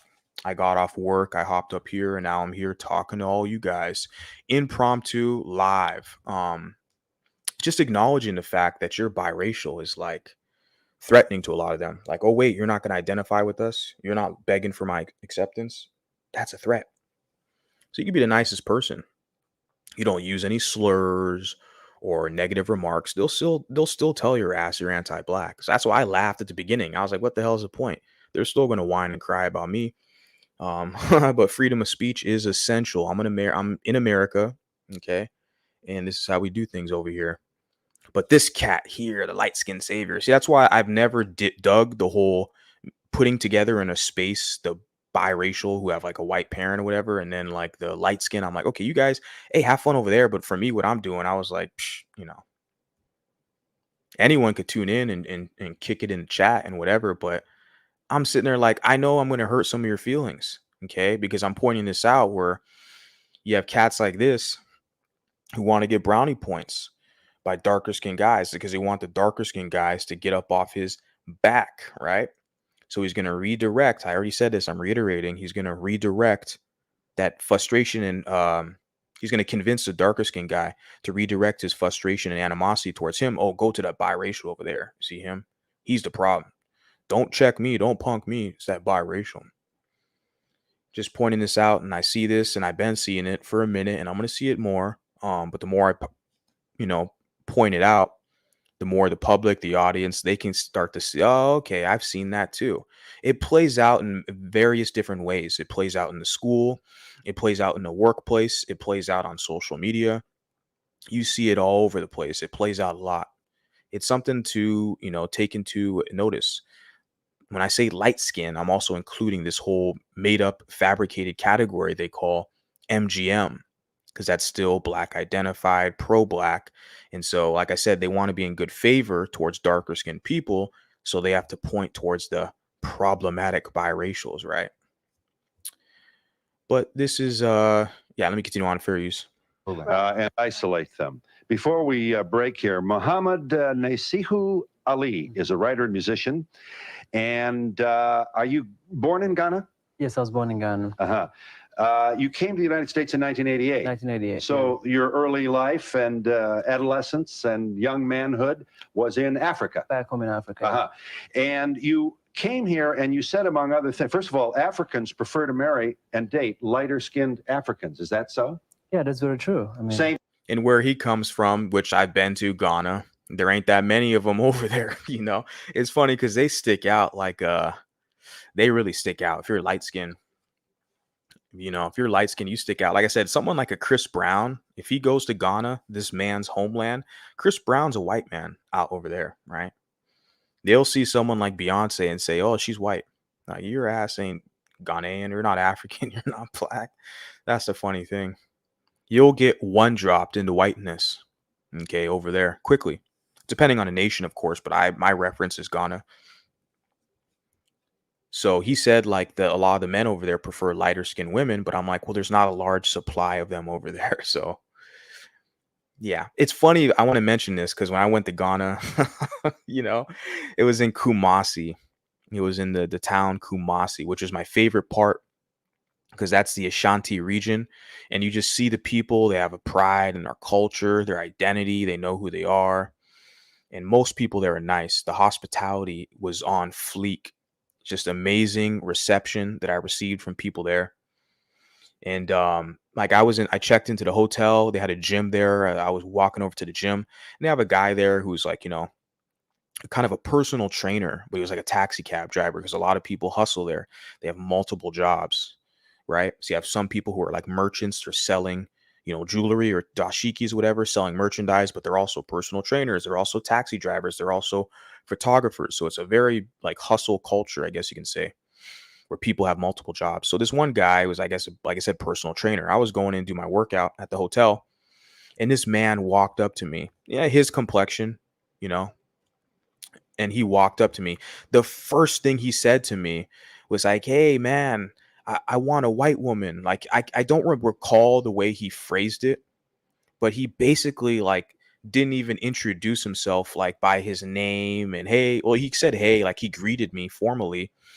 But the first thing he said after saying hey or how are you, whatever, was like, "Oh, I want a white woman." But he had a big smile on his face. It was very non-threatening and very nonchalantly, I might add, too. I was like surprised by it. I've never had anybody come to me and kind of see the whiteness in me to that, extent, to where he literally, the first thing he said to me was, "I want a white woman." Like I have the keys, the access to all the white women in America or something. It was funny, man. But like I'm saying, like I know I've been to Ghana, man. It's there's not that many quote light skinned people there. Just want to mention that. Continuing on, fair use. Same thing. You're here to confirm what we're hearing, and it's true in Africa. It is very true in Africa too. You wrote an article for a publication which said blacks can be racist too, and you were merely pointing this out. Isn't that right? Yes. And you took a good deal of abuse for saying this out loud. Yes, I did. Imagine how people will downplay him today, saying that he's admitting and acknowledging the fact that everybody on the planet knows that black people can be racist and are racist as well. Imagine this guy today, right? This Ghanaian man. If he said that today, the Tariq fraud Sheed, the other black supremacist and the FBA cult, imagine how they would address this guy, all the language they would use. They call him a raccoon. They'd call him a tether. They'd come up with all these crafty slurs and words to downplay him and his experience, right? So I'm just imagining, this was 94, right? Internet was barely getting was barely getting started. But imagine today, a lot of people like him, they're kind of quiet around those circles, right? Yeah, that's pretty funny. I'm just thinking, the pro-wax, the black supremacists over there and Tariq's little cult. And of course, Tariq fraud Sheed plays in all this too, because he married a mulatto woman. Of course. It's typical fucking pro-whack. You look at Phil Advise show, married a light-skinned Hispanic woman, doesn't even have a drop of black blood. But see, people like that, I think he produced her DNA results one time, was like, "See, she's not white. She's got like 3% African." I mean, that's the type of shit they pull. You talk to these people, man. They're the leaders of the pro-whack community. Yeah, on social media. Yeah, right. Yeah, on Twitter and on YouTube, on social media. Yeah, you're leading a real movement, right? Yeah. And and then you look at their partner. It's, "Oh, you're married to a mulatto. Oh, you're married to a white woman, Mexican woman." I'm not surprised. See, like I said, I'm old enough now. I've been living and seeing this stuff, and I am not surprised. Let me continue on, fair use. I did. I got a lot of letters from people all over the country, and someone I remember called me an exotic pet for white people. Call me also. You lived with a white family in a predominantly white suburb in the state of Michigan. In Michigan, yes. And you wrote about prejudice in Africa, which certainly does exist. It does. I mean, that is what is killing Africa, I believe. I mean, what happened in Liberia is about blacks against blacks. It's about tribe people. Yeah, and I can add on that, and that's across the continent, right? The tribal warfare, which doesn't get, which people don't want to highlight the reality of that. They'll blame some imaginary white man who's basically, and all these people are basically just fighting to kiss his ass. while the biracials are fighting to kiss black ass, a lot of these black people are fighting to kiss white ass. So that cycle is actually pretty amusing to witness. But you look at the tribal warfare, like in Nigeria, right? Ghana, this man's from Ghana, so that's West Africa. And I have a lady in Kenya who tells me that it's all black on black, with the political turmoil, with like when the election cycle comes around and the different parties are fighting. You think about what happened. We all know in Rwanda with those groups, the two tribes there, the Hutu and the Tutsi, and they, basically a black on black crime fighting each other, right? And of course, if you let the black supremacists tell you, they'll say it was the white man who put this tribe against that tribe. It's the white man, it's white supremacy. And then you come to find out the same people who say that crap, they're all trying to get white acceptance and proximity to whiteness. I've been around enough of these pro-wacks to see all the foolishness and flaws that they have. And then we also we could talk about in South Africa, because they're going around the continent now. Talk about in South Africa, how even Julius Malema, who is one of the leaders there, one of their political parties, he pointed out there's a lot of xenophobia in South Africa. And there was something that happened with like a group of Nigerians. And a lot of the local native South Africans started to attack the Nigerians there in South Africa, right? And Julius Malema pointed out how a lot of those people, they would never attack the white businesses or the Indian businesses, etc. But they're right away, they'll jump up and fight a black business or a black person, right? Nigerian, right? So we see that type of tribal warfare across the continent, right? And so, and it plays out in different ways too. Obviously, we see that here, especially if you're adjacent to them, to the black group in this country, then you, of course, could possibly be a victim of tribal warfare in certain environments. That's a critical key component, is the environments you choose to navigate towards. And so this is a reoccurring theme we see all over the place. Okay. So yeah, let me continue on fair use. People, tribes killing tribes. And that is what is happening right now, in Rwanda. In Rwanda. Here's just one. This is number 20. He just mentioned Rwanda. Yeah. Because that was a big one. That was, they made a whole movie about it, right? Because that was pretty big.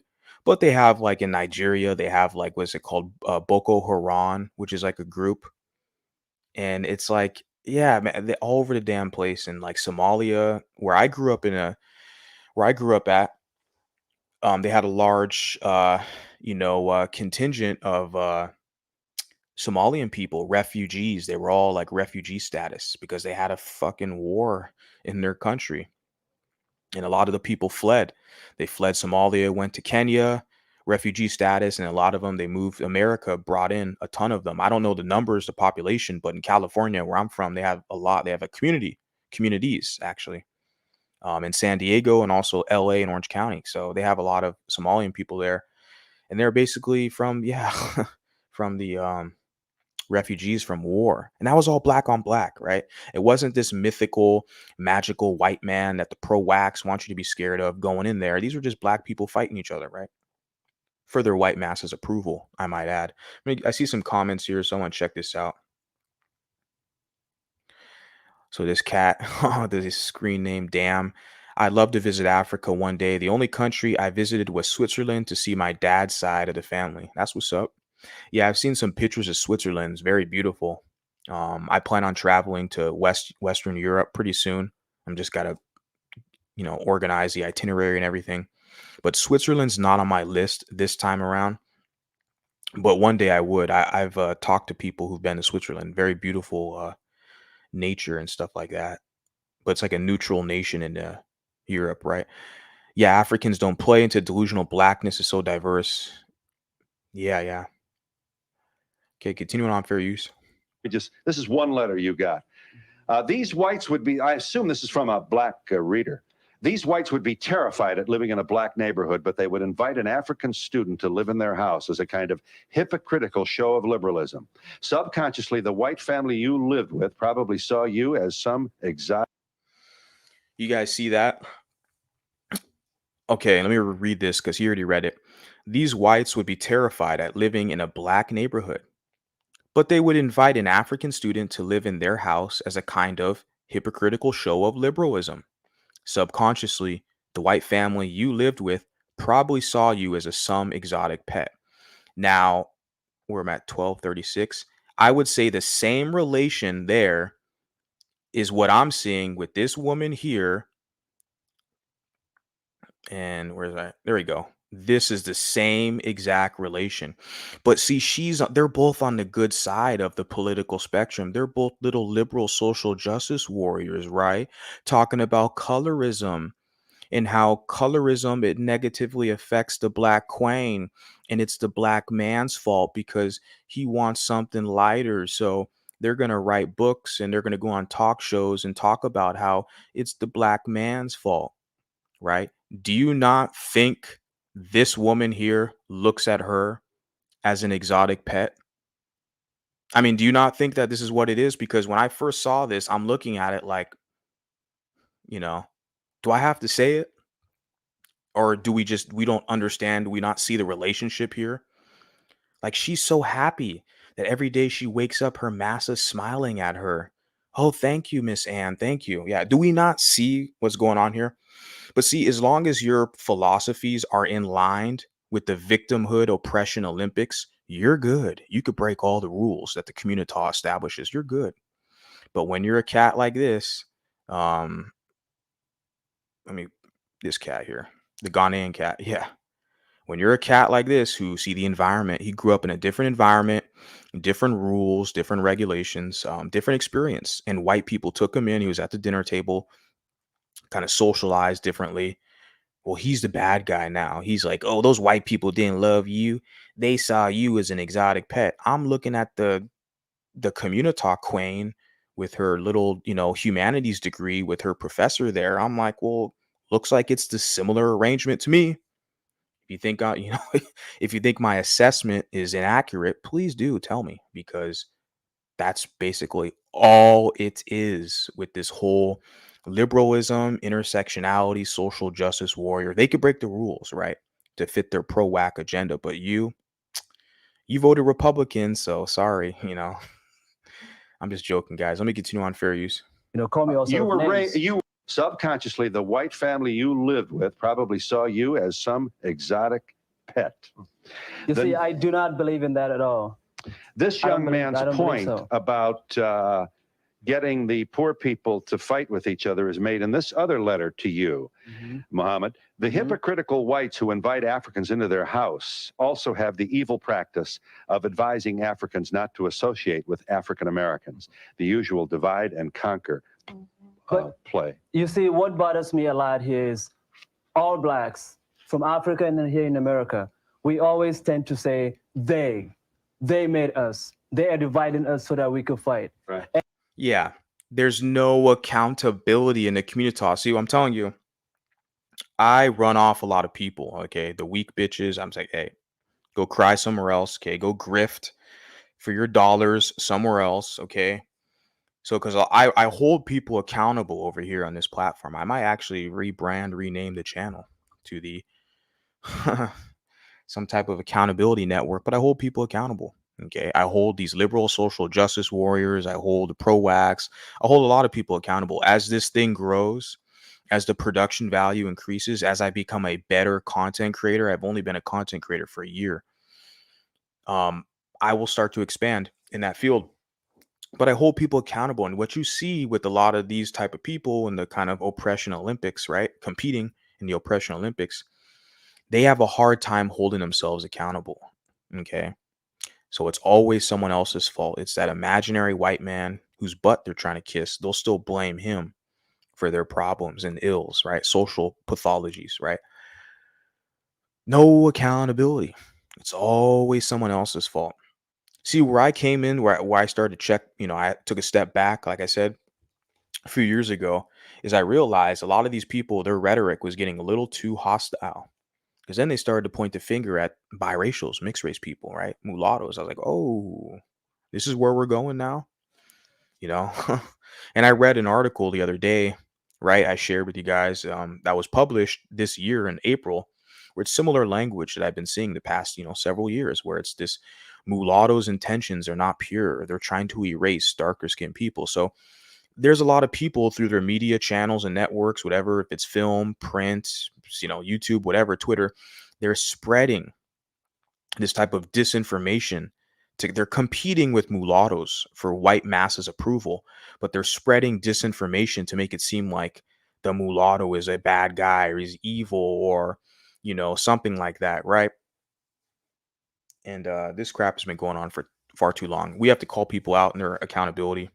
I mean, I don't know. I don't know what the hell you guys are doing, crying and whining, but not the people, not the audience. I mean, I have a lot of hate watchers watching, trying to sneak watch and copy and replicate. But to those people who do post comments, who are in my social media circles and all you guys, I know who you guys are. The real ones, the ones who've been with me since, for the whole year since I started out pretty much, or even who've been with me, even kind of shortly after, whatever. I know who you guys are and I respect you guys. I acknowledge you guys. For the real ones out there, but I'm just pointing out because I have a lot of haters who watch my shit. I got a lot of pro-wax who whine and cry and make community posts and all this shit, or they go on Twitter and talk crap. And it's like, why are you guys watching? This is not for you. If you're pro-whack, I'm going to hurt your feelings over here. I mean, just don't watch. Unsubscribe, please. I don't need your subscription. Okay. Let me continue on, fair use. And I believe that if we do believe that whites have the power to divide us, then we buy into the idea that we're inferior. I don't believe so. I don't believe anyone has the power to make me to hate you. Let me start with Cassandra and Mimi, if we may, huh? You don't mind? Cassandra, you were in line at a restaurant? Yes. And Mimi was an employee, was she not? Correct. Yes. And there was was it like a fast food place? Yes, it was. Uh-huh. It was your turn to be waited on, was it? Right. What did she do? She bypassed me to wait on the whites that were in line behind me. And I had a problem with that, which she says it's because I took too much time to make up my mind. And why do you think she did that, Cassandra? Well, after even... It's the mulatto's fault. It's the biracial's fault. Can't trust the biracials. It's their fault. It's their fault. I'm just joking, guys, but I got to throw that in there. Continue on, fair use. Knowing her a little bit longer, I see that she has a tendency to gravitate towards whites when she needs an opinion on something. And it's the mulatto's fault. You can't trust them. Don't trust the mulattoes. It's their fault. They're working for massa.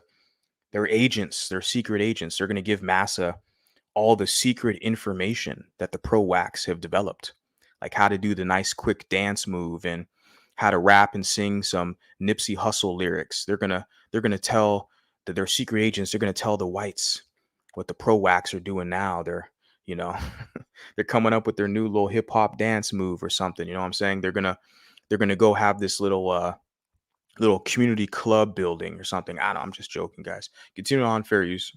This was since the incident, and also she has a problem with determining colors within the workplace. She has a tendency to tell individuals that she knows she's not as dark as someone else, and her kids are not dark complected, and she prefers to buy her children white toys, and she practices. That's a white man's fault. It's a white man's fault. Remember that? Remember that? I mean, I'm being sarcastic, guys, because, like I said, I'm being, because it's laughable, because, like I said, the number one problem is no accountability. Okay? No accountability.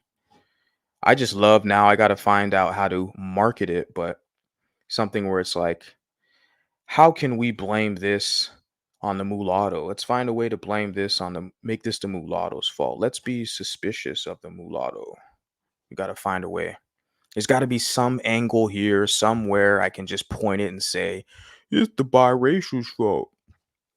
because you light skin and massa is more comfortable with you. So, and I already pointed out earlier that that's not always the case. A lot of times, massa is more comfortable with you because he knows your self esteem is so fucking low that for him, all he needs to do is smile at your ass, and you're going to be a good boy or a good girl. If you're someone like me who has white family and grew up around these people, I know it's a competitive society here. Okay, it's merit-based, competitive, and you have to show results. And yeah, let me continue on. So when you have people who can't perform, they're being outperformed by everybody else, then that's typically they're more kind of attracted to the whole victimhood struggle angle. And that's where intersectionality gives them that kind of philosophy to rationalize their position, right? Continuing on, fair use. Basically discriminates against anything that's dark complected when she herself is. You didn't go to court and learn this, did you? No. But after this, how is it that what occasion you're talking to her about it? Well, due to an unusual circumstances, we've become employed at the same office now. And this has continued to happen because I see pictures of her daughters with white dolls, and an individual at work that's her friend gave her a black doll, and she even remarked that she didn't know if her child would play with that black doll. And and that's a big conversation that they've been having, the doll test they refer to, right? I heard something like that before, the doll test or whatever. People select the white doll or something over the black doll. Heard something like that. I'm just pointing out this woman's weight. I don't know her personally, but I'm like, am I fat phobic for pointing it out? Or because you can say what you want about her, the mental psychological pathology, but I'm like, well, are you eating your depression? Is it fair for me to point that out or no?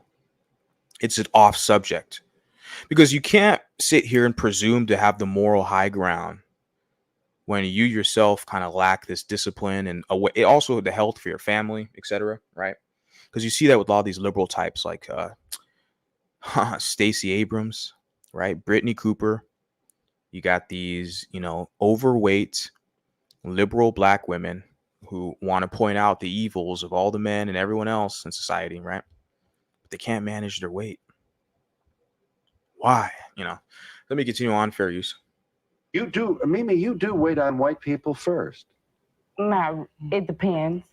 I mean, if you're standing in line, I'm working at a fast food chain, fast food, and you're still looking at the menu, then I'm going to get the next person in line. So you're suggesting that because she was taking so long, for efficiency and to expedite the orders. You don't believe it? No, I don't believe it. Well, there's a pretty. What are you now? You're going to get the tree and the horse and the rope, and let's go to the. No, but I would expect that she would tend to me first if I was next on line. I don't believe that anybody should be discriminated, no matter how long it takes them to make a choice. Yeah. That's not discriminating against anyone. That's not discriminating against anyone. If you're standing in line and still looking up at the menu, then that means you're not ready. Yes. Hang on just a second. I'll get to you in just a moment. Do you date dark-skinned men? It depends on what you call dark-skinned men. No, she doesn't. It depends on what you call dark-skinned men. But what interests me about these conversations, right? This whole colorism and the dating preference and stuff like that. Like, you can have all the preferences and all this stuff in the world and what you prefer, but what the hell are you going to do about that huge, out of wedlock birth rate, that huge discrepancy in divorce and failed marriages, failed families? What the hell are you going to do about that? That's the real question. It's not about who you're shacking up with. What the hell are you going to do about that? That's why you want to have a flourishing society. You look at these other civilizations and societies. Well, yeah, they have an intact family. their family, their core central cultural value system is intact. It's not a bastardized, promotion, what they call promoting, fornication and bastardy, promoting a bastard type of situation, as what we hear in, some common culture here in America. Let me continue on, fair use. I'm dark. I'm dark. I don't consider you dark. I'm dark. But I don't consider you dark. Oh. But the men in her lives have been lighter than you. Yeah. No. Mimi, obviously here what we. Yeah, but see, they're shaming people for liking lighter skin. They're going to shame this woman for liking lighter skinned people. That's what she likes, right? Just like they're going to shame the dark skinned men for liking lighter skinned people. How has that been working out for y'all? I'm saying y'all. How's that shaming people for their preference, what they like? How's that been working out, right? Right?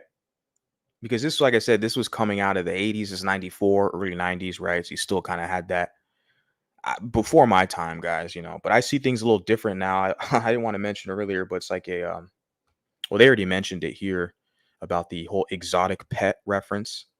So I definitely see that in reference to kind of people's kind of mating behavioral patterns today in modern times, 2023.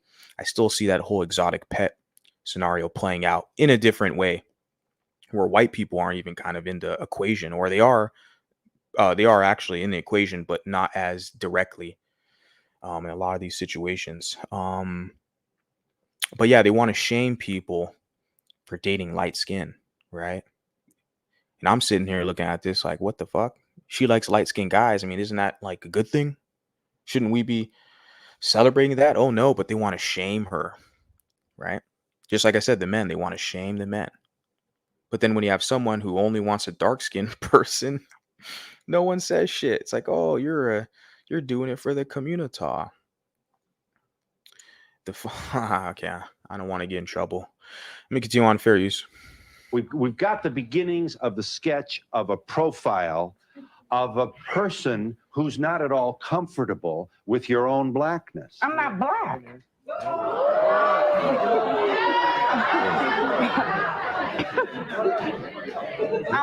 She's not black. She's indigenous, okay?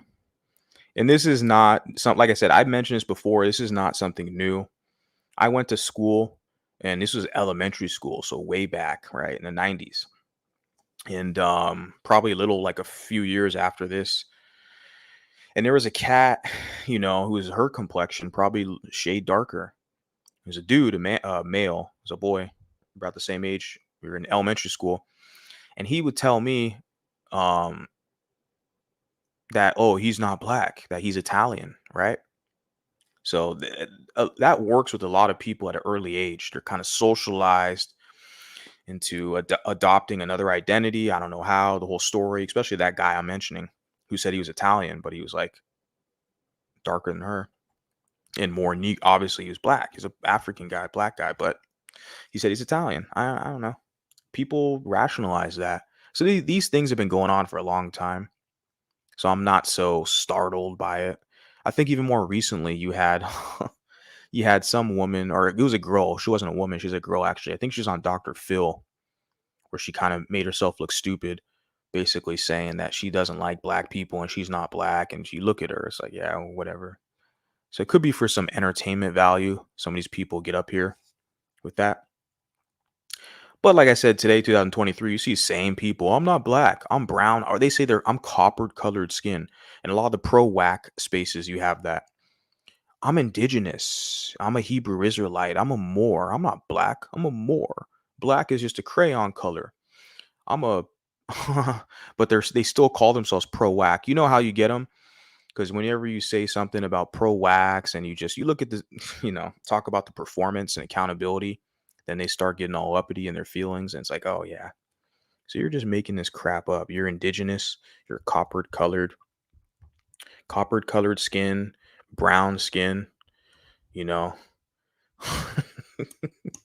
There's a guy, a content creator, okay?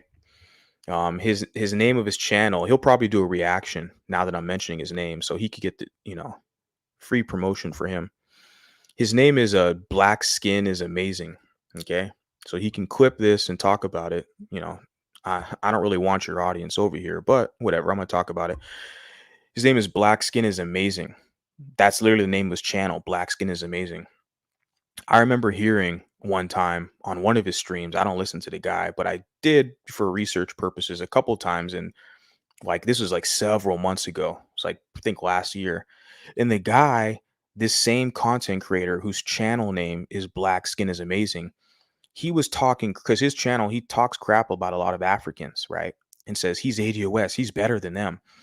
And he literally said, oh, I'm not black, I'm not dark skin, I'm brown, I'm dark brown. And I'm listening to this guy like, is this a troll guy, or is this this is not even funny entertainment? The channel name is literally Black Skin is Amazing, but he'll sit there and try to rationalize and say, I'm not like the dark skinned Africans, I got dark brown skin. So I've been seeing this little funny shit that people have been doing for a while now. So it doesn't surprise me. It doesn't surprise me. Okay. Just want to kind of give that plug. So yeah, let me continue on fair use. I'm brown. She's not. Like I said, point out the same thing. This lady here says, no, I'm not black, I'm brown. So I've been seeing this crap, man, for years, guys. Okay. Fair use. I'm brown. I'm not black. All I can think of is just brainwashing. I mean, that's all I can think of.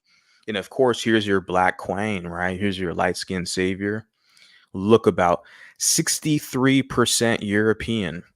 But of course, you're gonna, you know, educate the blacks, right? The self-hating blacks, to let them know it's okay to be you. It's brainwashing. Look at her. Look at her. You know, this is your, yeah. I've seen it on. They call it virtue signaling, right? Virtue signaling. You got to get those SJW brownie points, right? If you want to be down with the community, you know. I just kind of want to see where things end on the tail end, right? On the tail end, when you become a single mom, that's the position I like to see. Like, oh, okay, that's good. All those years, how did it work out? And trust me, it falls in line with a lot of white women too. They end up finding out the hard way too, when they want to do this SJW, liberal social justice warrior crap, and then they end up a single mom. It's like, yeah, we can see it now. You know, we can see it now. I'm just here reporting the news. So continuing on fair use. On all levels of just being, for me, a light-skinned black person. I attend these balls. I don't know when I say where, but Light-skinned black, looking about 63% European. But you're just a light-skinned black with the good hair. Yeah, got it. Okay, continuing on fair use. Where it used to be predominantly high yellow, as this High yellow, yeah. high yellow, light skin, light bright, damn near white people, and damn near white, as in you think you're. In other words, there's a disdain for you because of the color of your skin, and a presumption that you strut because you're not as black as some African American people. I mean, I wasn't going with that intentions, but I heard one of my friend's mother say, yes, honey, you're here to breed correctly. And of course, all these young light-skinned gentlemen going to be doctors and lawyers. And I'm like, I'm not a horse. You know, like, I don't want to breed that way.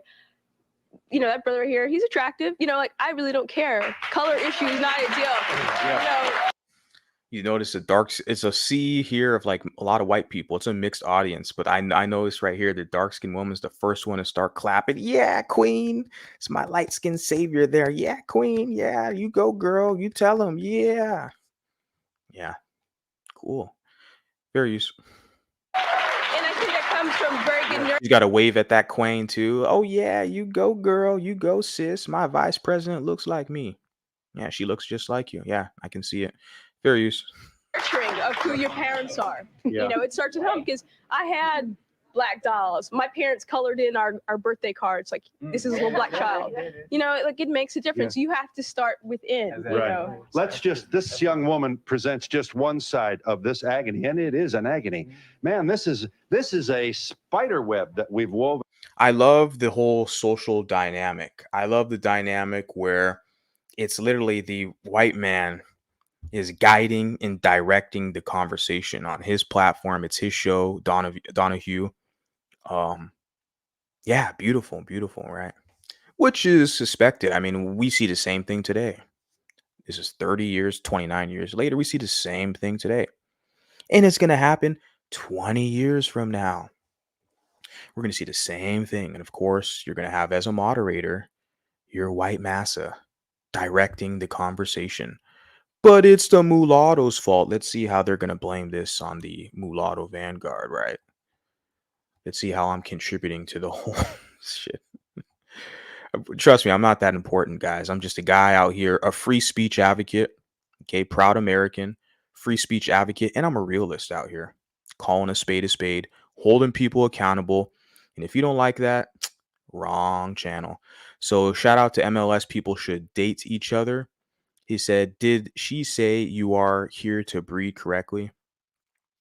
I think she was referencing someone in her family who wanted her, that lady, to be with someone similar to her. Yeah, I don't know if I want to rewind it. You could go ahead and like watch the playback to listen to what she said, because I don't think I interrupted her entirely.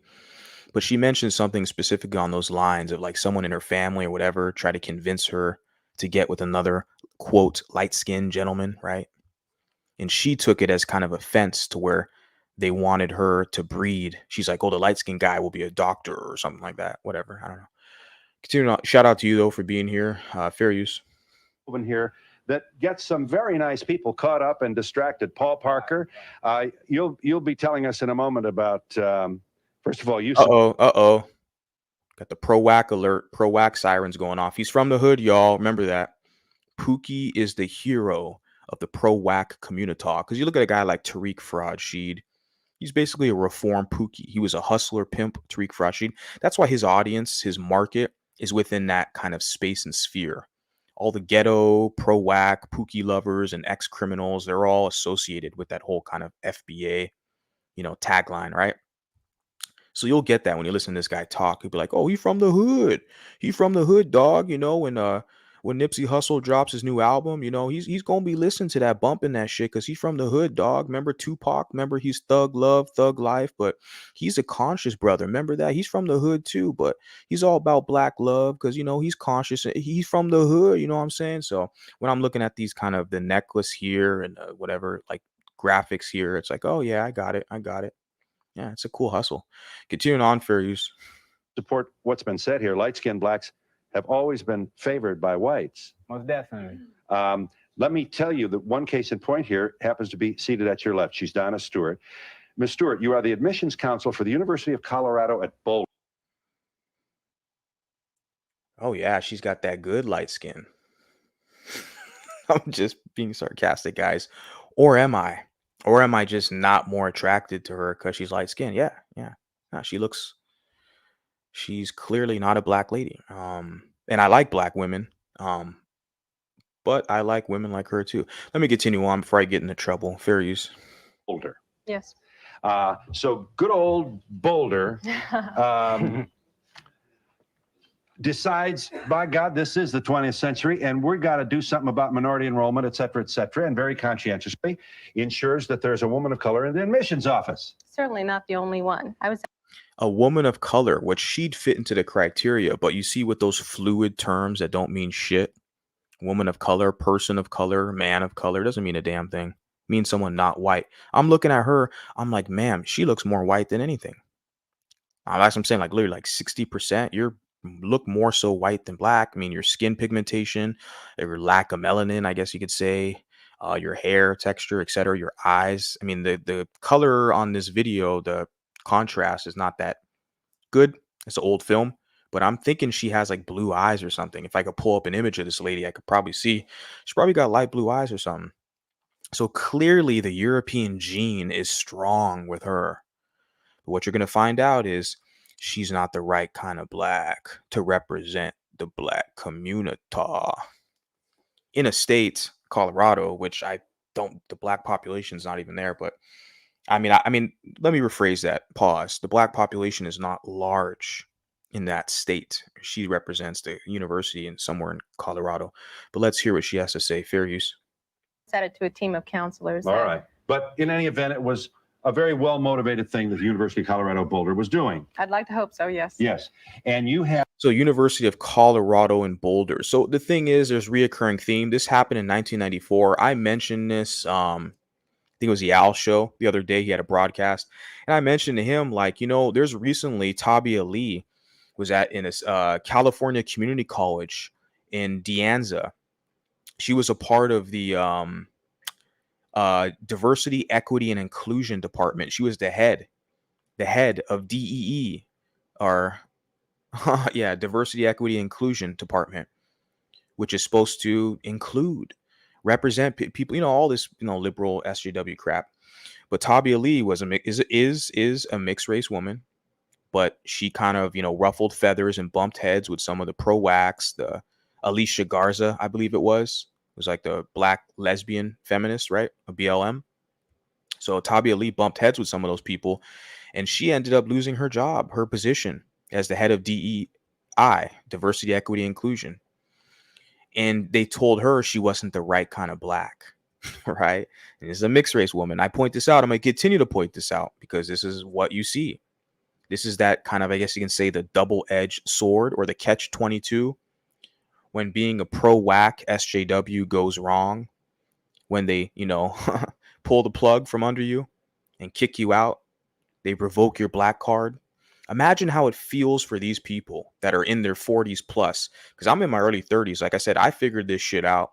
Like as soon as I was the end of my 20s, I was riding hard, defending the humanity of all, you know, for a while in my 20s, right? Doing a lot of research, traveling, etc. But things really started to click, like I said, in my late 20s, right?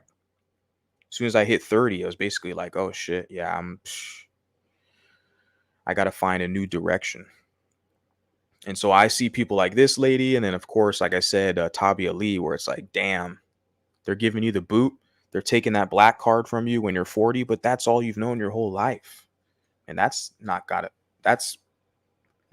have to, you know, what am I gonna say? That's gotta not feel good, right? Let me continue on fair use. Had a prospective student's mother say what? Well, at admissions programs, we always have parents that volunteer to come and assist with the program and say, this is what the university is all about. This is what I do as a parent for the university. And evidently a parent, without approaching me, without asking me where I stood on issues for people of color, went to the chancellor. People of color, issues of people of color. Black people? No, it's everybody. Everyone that's not white, that's a person of color. So that's why you use these fluid terms, like you say, like even biracial. That's why people tell me, why you say mulatto? Well, because when you say biracial, you're going to have every fucking idiot coming up to you telling you they're biracial. I already did social media experiment on this. I made a video about it. Go look it up. I have a whole catalog. I got over 100 videos. And so that's the thing. Like you use these fluid terms like MGM or even mixed itself.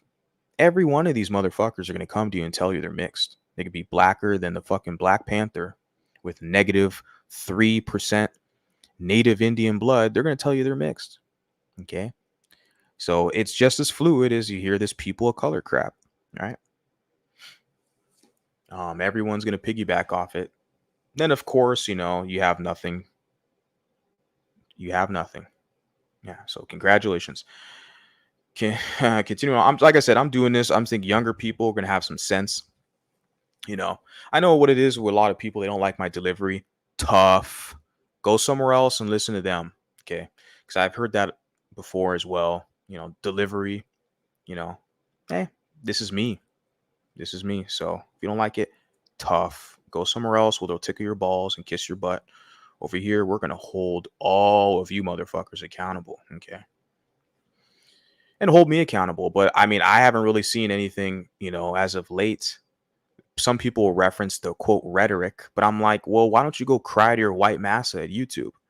You know, seems like I'm within the parameters of what YouTube is, you know, their policies. It's funny because you have all these other negative channels, right? Cussing people out, especially in black spaces. Because I go to black channels for entertainment, right? And you're having all these black people, you know, fighting each other, saying all these, calling people the N-word and all this stuff. But that's fine, because they're all blackety, biggity, blackety, black. They're special victims. That's fine. But oh no, you got a white parent, or what they say is you're white identified. Basically, when they say you're white identified, they're basically saying you're not kissing black butt trying to get black acceptance. That's what they're saying. So I'm mulatto identified. I am black and white. I'm the fusion between both. I find balance in my being of African and European descent. So I am one. I am mulatto. And so I'm extremely balanced, the most balanced guy up here. I am the par excellence of the mulatto thought that I can see on social media. I don't see anything that's even comparable, to be honest with you. Okay, all these other programs and platforms and channels are subpar and inferior as far as I'm concerned. If they're not, I mean, point it out to me. Let me see. But let me continue on. Fair use. And wrote a letter petitioning my removal from the position, saying I want justification for why you hired her. And later on, she applied for my position. So. But was this a woman of color? Yes, it was. But tell them what her... A woman of color doesn't mean anything. See, you use those see what I'm saying? You use a term like that, like you're just black or just woman of color. But how the hell are you in that group when they can literally outgroup your ass and say, well, you're not woman of color enough. You're not black enough. Then they outgroup your ass. And now what are you doing? Now you got to go to another school and get another job or something. Damn. Her grievance was? She didn't feel that I represented black issues, which... But it was because of your lightness, was it not? There's the camera. The camera guy knows what's up. He had to zoom in on the other SJW virtue signaler. See that? But it was because of your lightness. Look at that. Look at that.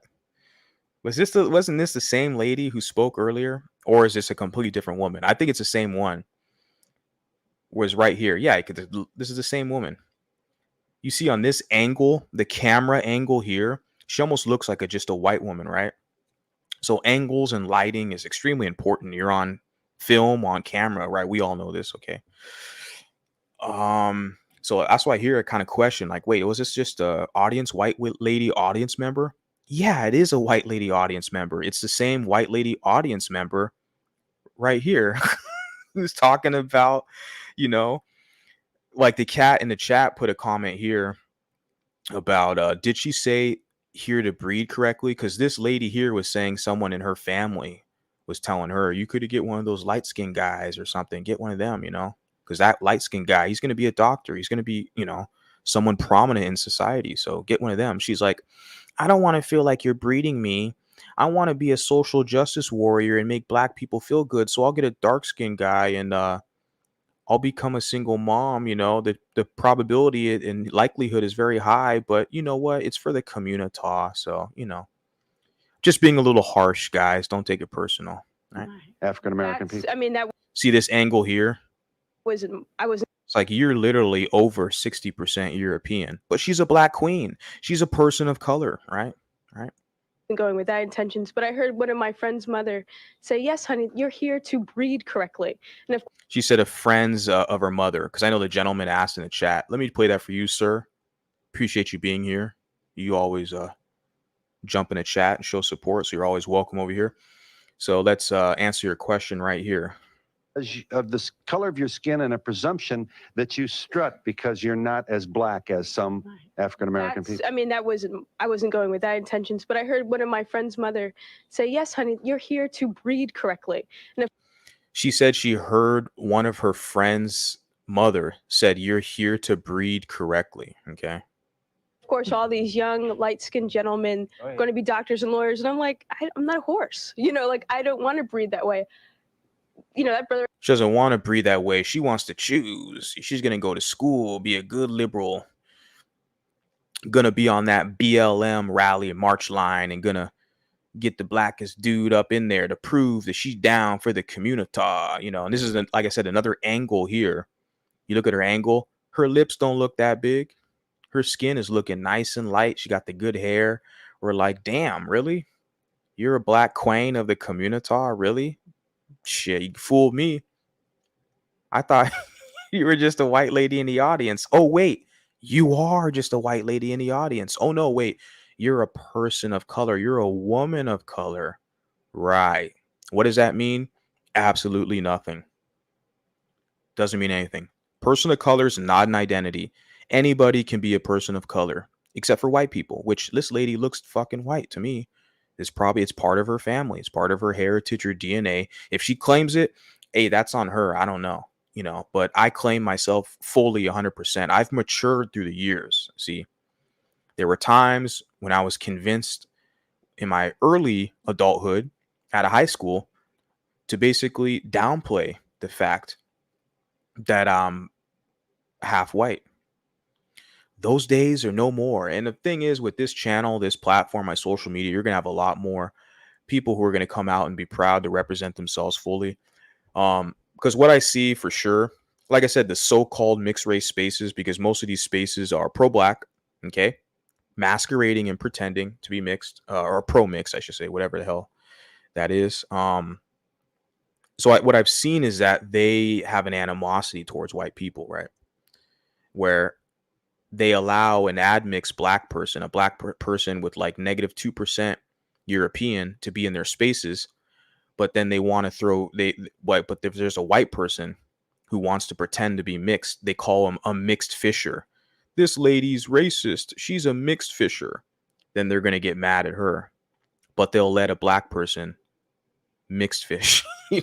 So you see the biases that they have in these pro-black spaces. Like I said, they're not mixed spaces or MLS spaces, or pro-black spaces. Okay, I'm the only one calling it out here. Okay, and yeah, so this lady is, it's not a black queen to me. I don't know. What do you guys think? Continuing on, fair use. Lightness, was it not? I suspect, though. So yes, it was. You're not light enough, or you're not dark enough to be recruiting minority students for the University of Colorado Boulder. Is this not what you believe to be this woman's point? Absolutely. But what people don't understand is that even though I am considered high yellow. Yeah, so I mean, if you want to go that route, you could say it's reverse discrimination, reverse colorism. But there's a lot of people who say that there's no such thing. They want to, because you're in their group. Those of you who are, I'm not in the community. So I just sit here on YouTube entertainment. I just laugh, but and I critique. Okay, but if you're in their community begging for acceptance, right? They can always leverage that over you, right? They can outgroup you whenever the hell they want because you're not black enough, and they expect you to just put up with it. Because I've seen people, black women, because like I said, colorism is a black female issue. It doesn't affect men, and I stand on that. Unless you're a black female identified male, then it could. So the thing is that with this, what was I getting at here? Apologize, guys. The thing is that there's black women who I've seen where they're basically saying that there's no such thing as colorism to light. That's something different. They can't articulate what it is. They'll say, if you're discriminated against because you're light skinned, that's not colorism. That's just this one black person having a bad day. Just shut up and put up with my crap. Don't complain. But I've seen it on social media where I mentioned, it was on TikTok, which is the worst, for these liberals, right? They're all over the place going crazy. And this one lady was like, I put a comment somewhere about, well, the black community needs to talk about their anti-mixed, rhetoric and stuff like that. And this one black lady commented, she was young too, probably younger than me. She was like, no, they don't. And we're not going to. I just blocked the bitch. I don't give a shit about her. That's what I do on YouTube, anywhere I social media. If you put some stupid ass comment, I just block your ass. I don't even deal with you people. Even out here where I'm at, what I'm dealing with, I don't deal with you people. If you're not paying me or entertaining me, what the hell makes you think on social media I'm going to go back and forth? So she put the comment. She was all very like assertive and stern, like, no, we don't have to talk about anti-mixed and we don't care, we're not gonna talk about it. I'm like, but why do they always want to be the victim when they want to punk around these light-skinned people? Like I said, I kind of feel for them because these people who are stuck there, that's all they've ever known. They've accepted it as being normal. I didn't grow up in that environment. I didn't grow up in an environment where it was normal to have someone run their mouth because I'm lighter skinned or put me through a test or I got to prove myself. And I'm like, I don't deal with you like that. No. But I feel for her. And like I said, to a degree, I do feel for her because this is 1994. Like I said, I made a reference. I see the same thing happened with Tabia Lee at the university or the community college, De Anza in California. She's not black enough, but they use these stupid fluid terms like people of color. That it's like, this doesn't make any sense, guys. Same damn discussions 30 years later, still using these, broad, innocuous terms like a person of color, whatever. In the black community. I get it from both ends. And that's clear.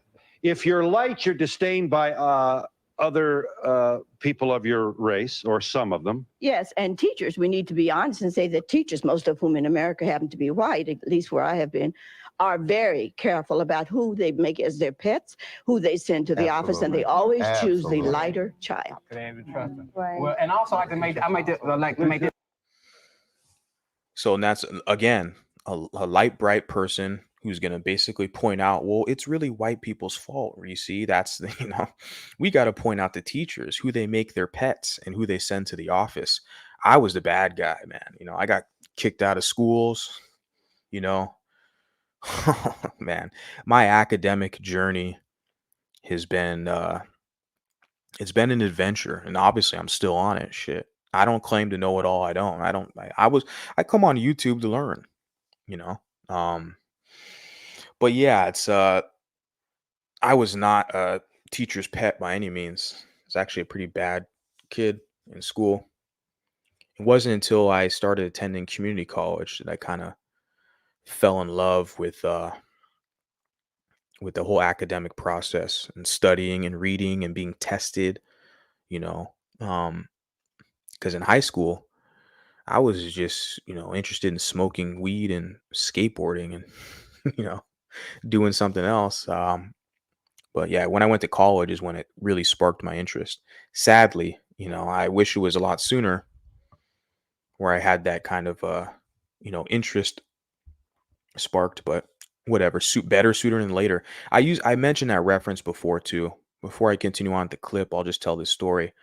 I referenced it before on this channel, how like I always talk about that, like, oh man, I wish I would have did this before, started training jiu-jitsu before, because I had my jiu-jitsu coach.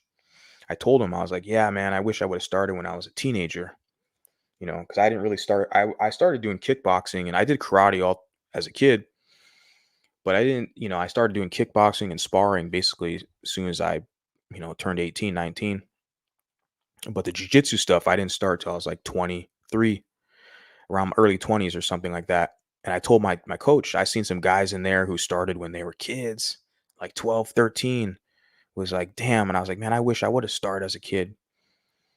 But he reminded me, it's like better sooner than later. There were guys older than me. There was a guy in there that was like in his 40s who was barely getting started with jiu-jitsu. I was like, damn, you're right. I'm way ahead of some people. I'm not first, but looking at the kind of competition, it's like, wow, I'm way ahead. So looking at things in a different perspective. Let me continue on. I don't want to bore you guys. Almost done here. Fair use. It's clear as well.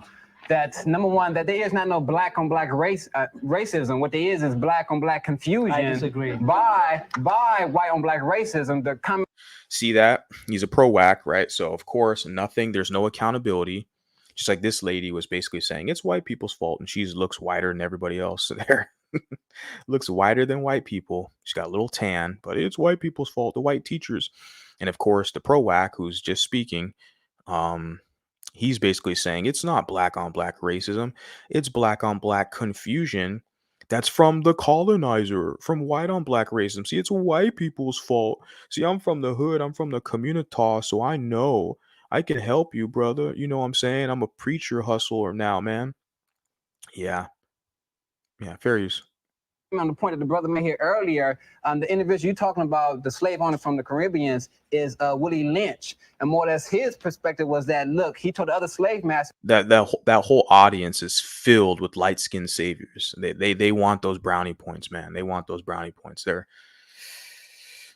thirsting, or they say they're their stomachs growling, their mouth is drooling, savoring for those pro-whack brownie points. You know, got to reference Willie Lynch, got to reference the brown paper bag, you know, all the same shit we've been hearing for the past 30 years. Yeah. Let me get you on fair use. Is that in order to keep your slaves in check, you had to more or less, with the divide and conquer aspect, pit one light-skinned black against a dark-skinned black. You got the house Negroes, you got the field Negroes. You always tell the light. It sounds like some preacher hustler shit. When I first heard him, I was like, yeah, he's from the hood.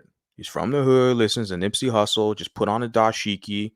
You put the dope. I know it's probably, you know, put the dope down, whatever crap you're doing before. But it's kind of part of their remodeling, or I guess you can say rehabilitation process, right? Because that's what Malcolm X was. That's the whole playbook for pro-wax, right? Malcolm X, they called him Big Red because he had red hair and freckles and shit, light skin. So Malcolm X was like a kind of a hustler guy or whatever, and doing crime and stuff. And he cleaned up his act, and now he's a militant pro-wax. So that's like the whole playbook that's been going on for years, right? And so he's basically, it's manifesting into him. It's the same story we've been hearing, where he's from the hood, who's doing all the hood shit. You can hear it in how he talks, right? But now he's got a dashiki on. He's got some little, you know, stones, necklace, whatever. So now he has all the answers. He's going to preach and preach for the next 50 fucking years, and nothing changes. Same circular discussion. Willie Lynch, divide and conquer, the colonizer, blah, blah, blah, blah, blah, blah, blah. As soon as massa gives you an opportunity, you'll take it and sell everybody else out like y'all always do. Let me continue on, fair use. Skinned blacks say, look, you're better than the rest of them blacks. Yeah. You know, you got better things going. You look like me. You're closer. Oh, and he's got the onk. Yeah, of course. Yeah, I didn't even notice that. Yeah, it's like a prop, this costume. It's this costume that they can wear. But the preacher hustler, and look at her, she's giggling. Ooh, yeah, yeah. Fair use. The ones that are dark skinned are the ones that actually aren't the ones that's good. Yeah. I know you down, sister. Yeah. Lots of folks want in here. She's a down sister, right? Yeah, remember I talked about that? She's a down sister. You know, I'm going to make, because the queens will tell her, the queens will compete with her for her job at the university, the college. The queens will tell her, you're not black enough, right?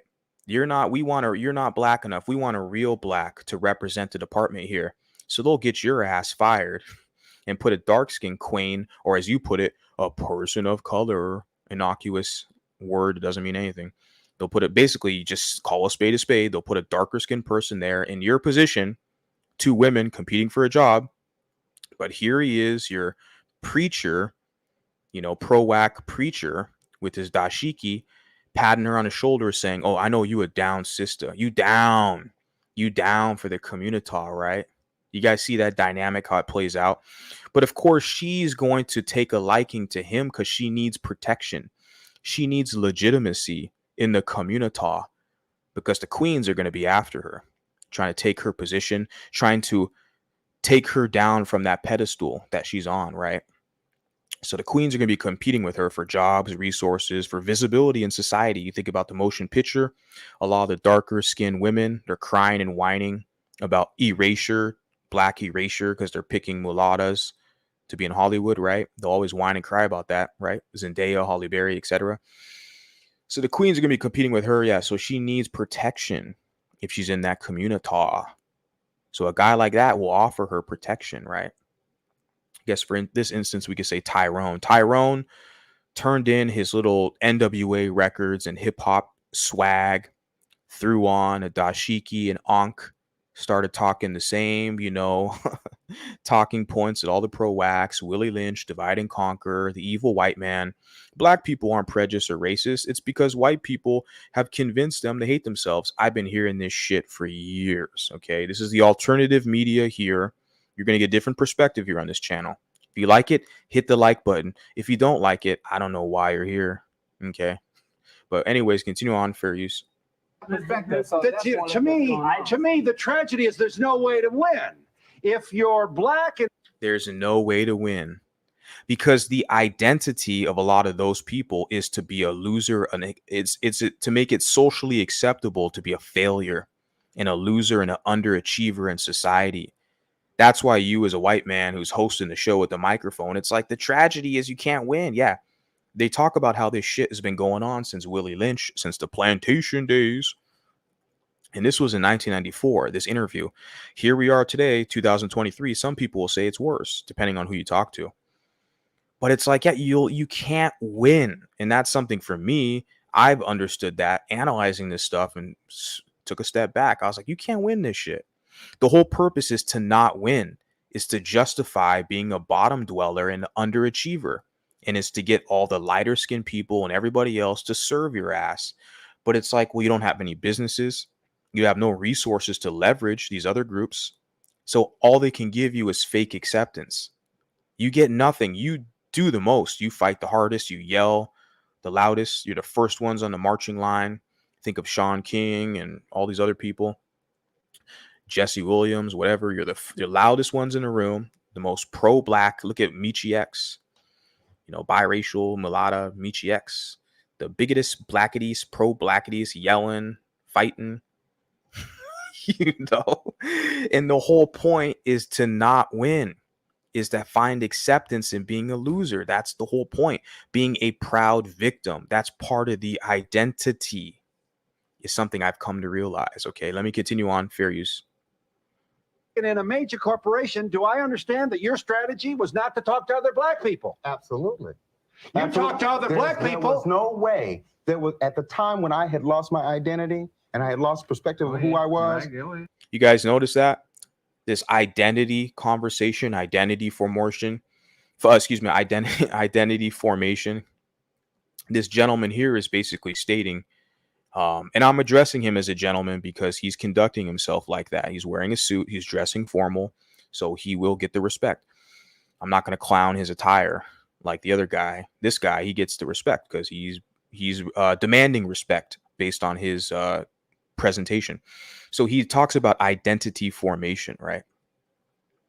And he's an older man. He's like basically talking about, oh yeah, before my identity. So it's like, it's just funny how people who are, because this whole identity component, it's used to attack biracial people, right? Now, I'm, like I said, biracial is very ambiguous, but I'm mulatto, but this identity thing is used to attack us. Right. And then sadly, other biracials do that to other biracials. Typically, you'll hear I can be honest, I play a part into it. OK, when I talk about black identified, I've just try to let people know that this is probably the wrong channel for you, because I will hurt your feelings if you're more so black identified, because in a sense that I'll hold people accountable. And if you're not used to that, being held accountable, yeah, I'm going to ruffle your feathers. But you'll have other biracial people who will say, well, this person's white identified. So you have biracial people who will do that to each other. You know, they'll use this identity thing to shame people. And I like I said, I admit when I'm wrong. I could publicly admit. Not only if I'm wrong, I guess I can say I can admit when I'm critical, when I'm hypercritical of things, where it's not doesn't sound the nicest, right? But these other monoracial groups use it as a attack against us, to say you're confused. That's the number one thing that the black community will use against mulattoes specifically, will say that you're confused. What they're saying is, you're not going to put up with my black bullshit. You're not going to hold me accountable. So you're confused, you know. But that's what these, like say, when we say monoracial groups, because I've never had a white person ever say tragic mulatto or confused. That's not even in their vocabulary. They'll say something else, you know. And these Asian people, Hispanic, I've never heard him say that. So that's why I'm pointing out black people here now with this whole identity thing, because this is a black man, monoracial, okay? Well, I mean, in some of these wacky ass circles, they'll say he's MGM, he's a mixed race guy. I mean, you know, fuck, man, it's so insane.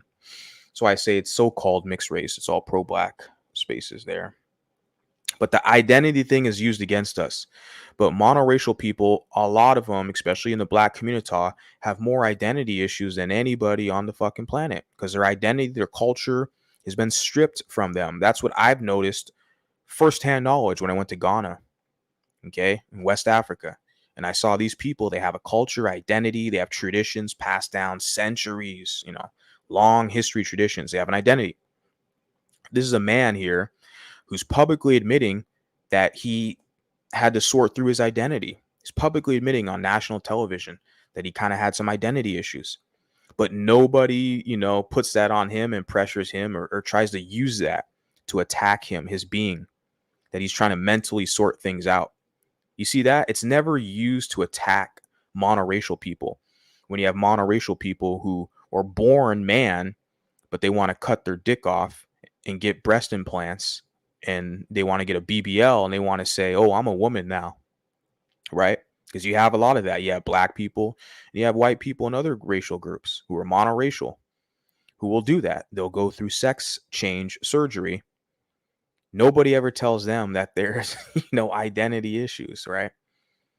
That's why I always that always gets to me. And this is a perfect example where this man, black man, monoracial, publicly admits identity issues. People just gloss over it like no biggie. But for us, the biracials, they weaponize it and use it to attack us, right?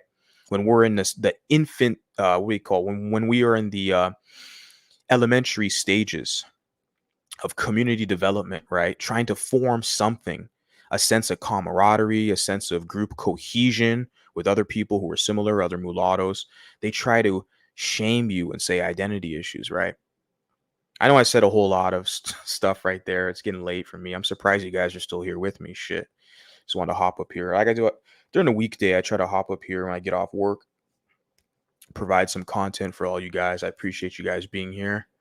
Appreciate the support. And for the hate watchers, I appreciate your support too, because it is support, because it keeps me motivated. I love proving people wrong, and I love outperforming people. I'm hyper competitive as well, which is a good masculine trait.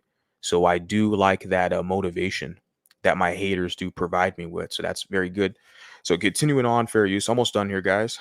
Okay, when I bought into what you wanted me to buy into, You say me. let me take. Well. All right, Phil, go ahead. Don't okay, be distracted. okay. Make your point. Lots of folks want in here. Okay, Make your point, please. Listen, I respect it. At the time when I did that, I believe that if I were to communicate with my brothers and sisters, I would not be able to make it further. You mean like at the water cooler or the Xerox machine or in the lunchroom? Because you, whomever you are, I mean, I'm looking at you as one of a number of. I'm saying, yeah, absolutely. White America would look and say, you know what?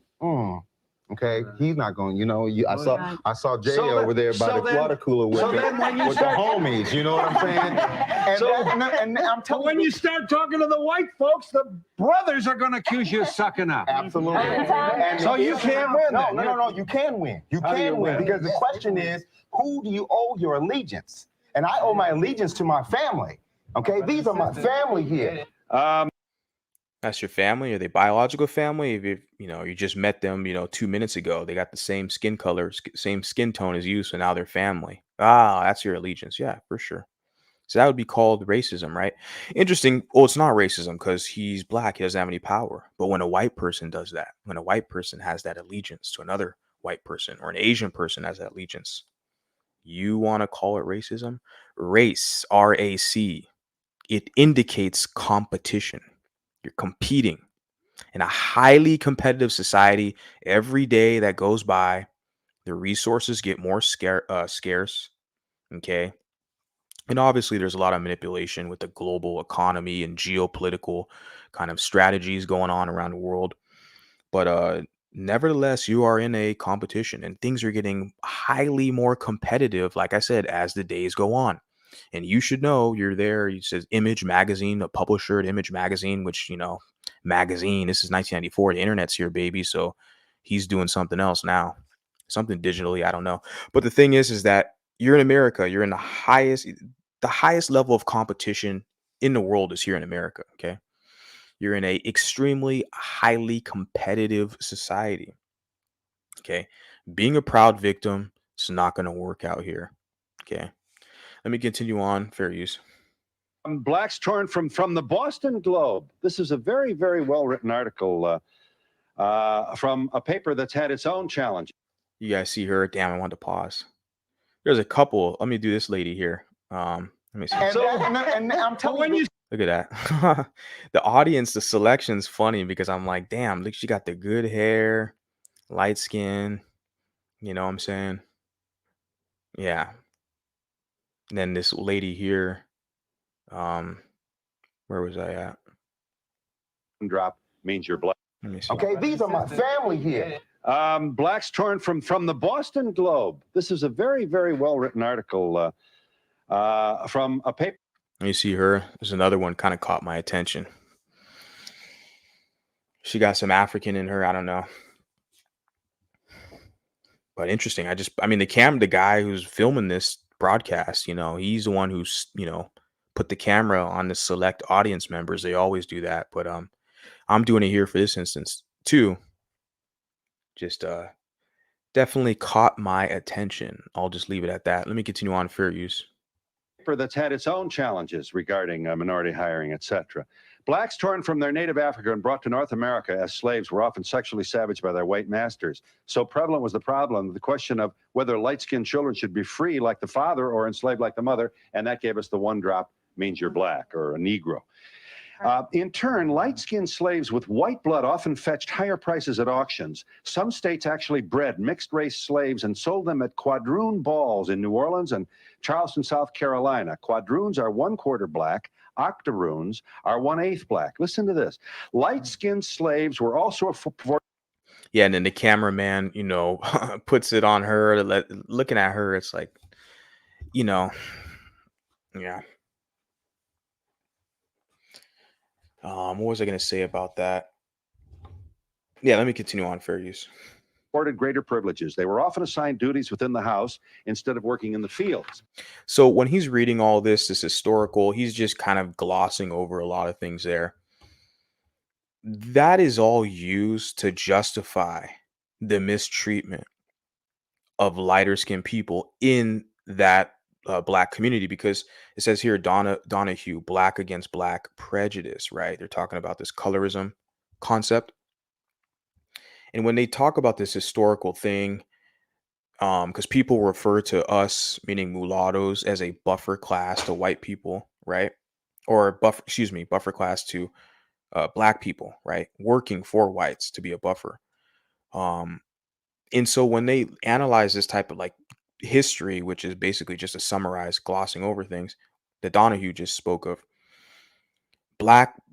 pro-blacks will use that to justify the mistreatment of lighter skinned people. Like this woman here is on the screen that I paused, and I'm just thinking about it now. Behind her, you could tell her complexion, she's like 50 shades darker than her, you know. But a lot of these people who are in that community, they'll get mistreated, right? And outgrouped and stuff like that. And it goes back to what Donahue's saying, kind of that summary of history of that. Well, they're justified in treating you negatively because massa's given you all these privileges throughout history, so they have a right to be angry. Remember I told you guys about I did a broadcast. I was reviewing, I think her name was Chrissy. She's a BWE content creator. Her name's Chrissy, and she's like pro dark skin, you know, men and women. I had to point that out because she, you know, she's female centered. Clearly she's a woman, her channel, but when push comes to shove, when the light skins and the mulattoes walk in a room, her ass is going to be on code with all the dark skin, man. I try to point it out with a lot of these people. A lot of people push back and don't like the fact that I'm calling a spade, but I pointed that out there too. That Chrissy lady, she was basically saying, you know, that Kwame Brown, he's justified hating on lighter skinned people because he was picked on for being dark skinned as a kid. I'm like, that ain't my fucking fault or my problem. You know, I didn't pick on none of you motherfuckers. I wasn't even around you like that unless it was my family or some friends or acquaintances, but it wasn't a whole bunch, you know. So that, you know, they want to justify treating some random ass person, you know, negatively because, you know, for something that happened to them. Now, let me say this now because people will try to put that on me, that you're treating other people badly because maybe someone treated you negatively. I mean, who the hell am I treating badly out here? You know, like that. I'm actually one of the nice guys here. I do say I'm the biracial bad boy because it's like that song that Eminem has a song, you know, I am whatever you say I am. If I wasn't, then why would you? I think that's not Eminem. He took it from some other rapper before my time. I forgot the guy's name. Some New York cat. I forgot his name. But the lyrics, I like those lyrics right there. I am whatever you say I am. If I wasn't, then why would you say I am? Because it's like, so I stick with that. It's like, oh yeah, I'm the, I'm the biracial bad boy guy. Yeah, I'm the bad guy. Yeah, you're right. Yeah. I don't know where the hell I was getting with that. It's late. Surprised you guys are still here. Whatever. Continuing on, fair use. Then we have the paper bag test. Tell them about that. I'm surprised you guys ain't whining and crying yet. For those the hate watchers I'm talking about, not the dedicated day ones, the dedicated who understand that we do need some strong voices out here on the interwebs that's pushing back against the propaganda and foolishness. So shout out to you. So I gotta, obviously differentiate the difference, because I do have good supporters, like I said, but then I got a lot of haters, cloud watchers and shit. It's like, because I don't watch Tariq Nasheed like that. I used to, but I know it's a bunch of bullshit, right? So yeah, fair use. Well, the paper bag test was And I just want to, before I continue on, I say I mentioned that I don't watch Tariq Nasheed like that because if there's content creators that I don't like, I don't watch their shit. Okay. There's might be some who maybe there's been a past where they've referenced me at times. So depending on if I get some intel, then I might kind of, tune in and listen to see what they have to say. I'm actually going to do a stream about that coming up this weekend. So stay tuned. Going to do a stream about that. But yeah, that's the only time where it's like, I'm not going to listen to the whole damn stream. But if someone mentions my name or references me in any way, then you're right. I'm going to pay attention to that. I don't think I've mentioned any content creator besides Tariq Nasheed on this 2-hour stream. Been 2 hours and 41 minutes so far. So correct me if I'm wrong if I mention any names here, because I'm pretty good about that. I don't really mention names unless I really need to for any specific reason. But I think I just mentioned Tariq Nasheed. Oh, and Phil Advice Show. I mentioned Phil Advice Show. They're both big YouTubers. They have big following, and both of them are married to women who aren't black. So I kind of had to point out the hypocrisy. But let me continue on. Almost done here, guys. Fair use. Person had to put their arm into a regular paper bag, and if their skin was lighter than the bag, then they were admitted into a social club, a fraternity, a church, whatever the bag was used to test. If it was darker, then they were denied admit. So everything in this stream, on this interview, they're talking about stuff we've been hearing for the past 50 years. Brown paper bag test, the Willie Lynch letters. Well, it's not black people being racist towards blacks and colorism. It's the white man's fault. The white man divide and conquer. He's convinced the blacks to hate themselves. And so it's really the white man's fault. No accountability. So I've heard all this crap before. Like I said, the past 50 years talking about the brown paper bag test. Come up with new material, okay? I mean, this lady has a book she co-authored with her lackey there. Why don't they talk about some of that stuff? I don't know. Today, skin bleaching products garner $44 million annually, although many black women use items such as Ambifade cream, Porcelana, and Esoterica only to fade freckles or other marks. We have not a few black folks who have quite literally damaged themselves seriously with some of these products. And now, which brings us to the question of Michael Jackson. Here is the single most successful, measured in terms of money. Yeah, and look at his hair too. Isn't that interesting? Definitely a big discussion back then. He changed his entire race. I think Cat Williams had a pretty funny joke about MJ, Michael Jackson, not Michael Jordan. But he had a pretty funny joke where he's like, because he said that Michael Jackson tried to convert to Islam, and Cat Williams kind of made the joke was like, he said something on the lines of it's like, Michael, you ain't no Muslim. You are a white woman with a pork face. He said something like that. It was pretty funny because Cat Williams is a funny stand-up comedian, man. That guy's hilarious. But I remember he made that joke. Yeah, you look at him, man. He's got the afro, dark brown skin. And then you look at here, he's like pale skin. He's got the straight hair. His nose is altered. You're like, Jesus Christ, it's so obvious you went through like surgery and a bunch of shit to change how you look. I know he tried to say he had some skin disease, which I'm not doubting he didn't have that. Plausible deniability. I'm not doubting that he did have that, but what's up with the nose, homie? You know, what's up with the hair? Like, come on, man. But whatever. I'm not gonna pick on the guy because let me continue on fair use. Money, entertainment figure in the history of the universe. He calls so much of our own fascinations to our attention. We have a Peter Pan issue. We could do several shows on that. Now we suddenly have, who was the comedian on Saturday Night Live who said, if it don't make no difference if you're black or white, Michael, how come you're white? It's more or less of attitude that he's working once again with that sickness to more or less be accepted within the whole world spectrum. For more or less, and the bottom line is, especially here in America, if you're more dark skinned, dark complexion. Paul Parker, blacks are sticking together more. Is it an author of a book or something? I don't know. Then therefore we are not allowed to move up the economical ladder as easily. That's where it comes from, as far as you get to some brothers that more or less sell out to go get a white woman, saying, okay, in order for me to have that, sell out to get a white woman.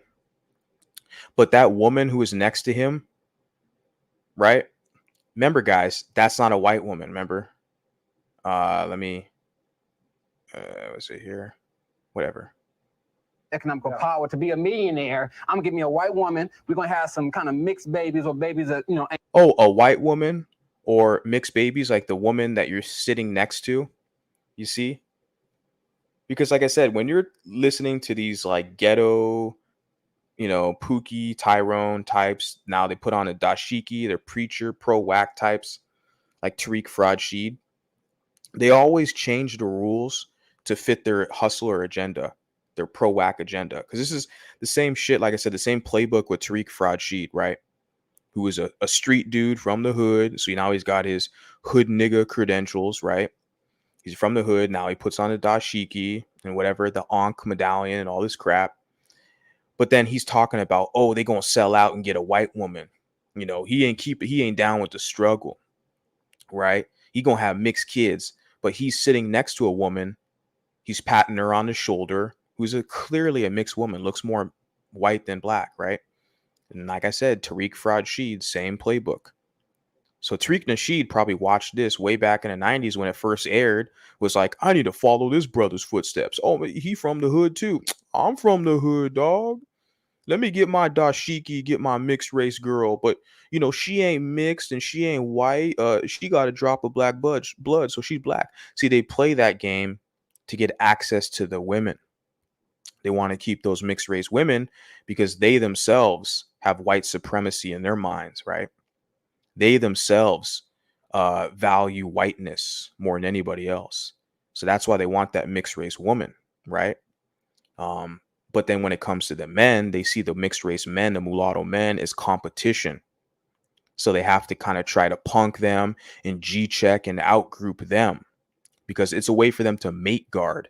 They want to mate guard mulatto men away from mulatto women, right? So they interject themselves. We're calling it out today, guys. Continuing on, fair use. Ain't straight, black on the tip, and then therefore we're able to move up a lot better. Yeah. That's when you come from from the hospital talking about black on the tip, but you look at just looking here, I know the camera image that it's not that bright, but you can tell she's like a whole white lady up there, right? But he's patting her on the shoulder. Oh, you down with the struggle? You a sister? You can get acceptance into the community. Just let me get access to that box. I'll keep you safe from them dark-skinned queens. I know them queens are jealous of you because you got that good skin and that good hair. I know they jealous of you. It's all good. Shit, I'll protect you. It's been going on for years, guys. But this black will make it, that black will not make it, so on and so forth. So it's a sickness that even this more or less been fed into. But the first thing that Michael did. What I'm just pointing out is that with this guy here, I don't know the guy. I'm just saying what I'm pointing out, because I see this with Tariq Rashid and many other grifters, pro-wax, is that they move the goalposts. Okay, for the women, it's cool. They want access to the box. So she's got a drop of black blood. She's cool. I already mentioned this. I'm going to mention it again before I move on. But it's the men. Okay, I want the guys listening now to be aware of this. You guys probably already are, but you guys too pussy to say anything about it. This is where the goalpost is moved.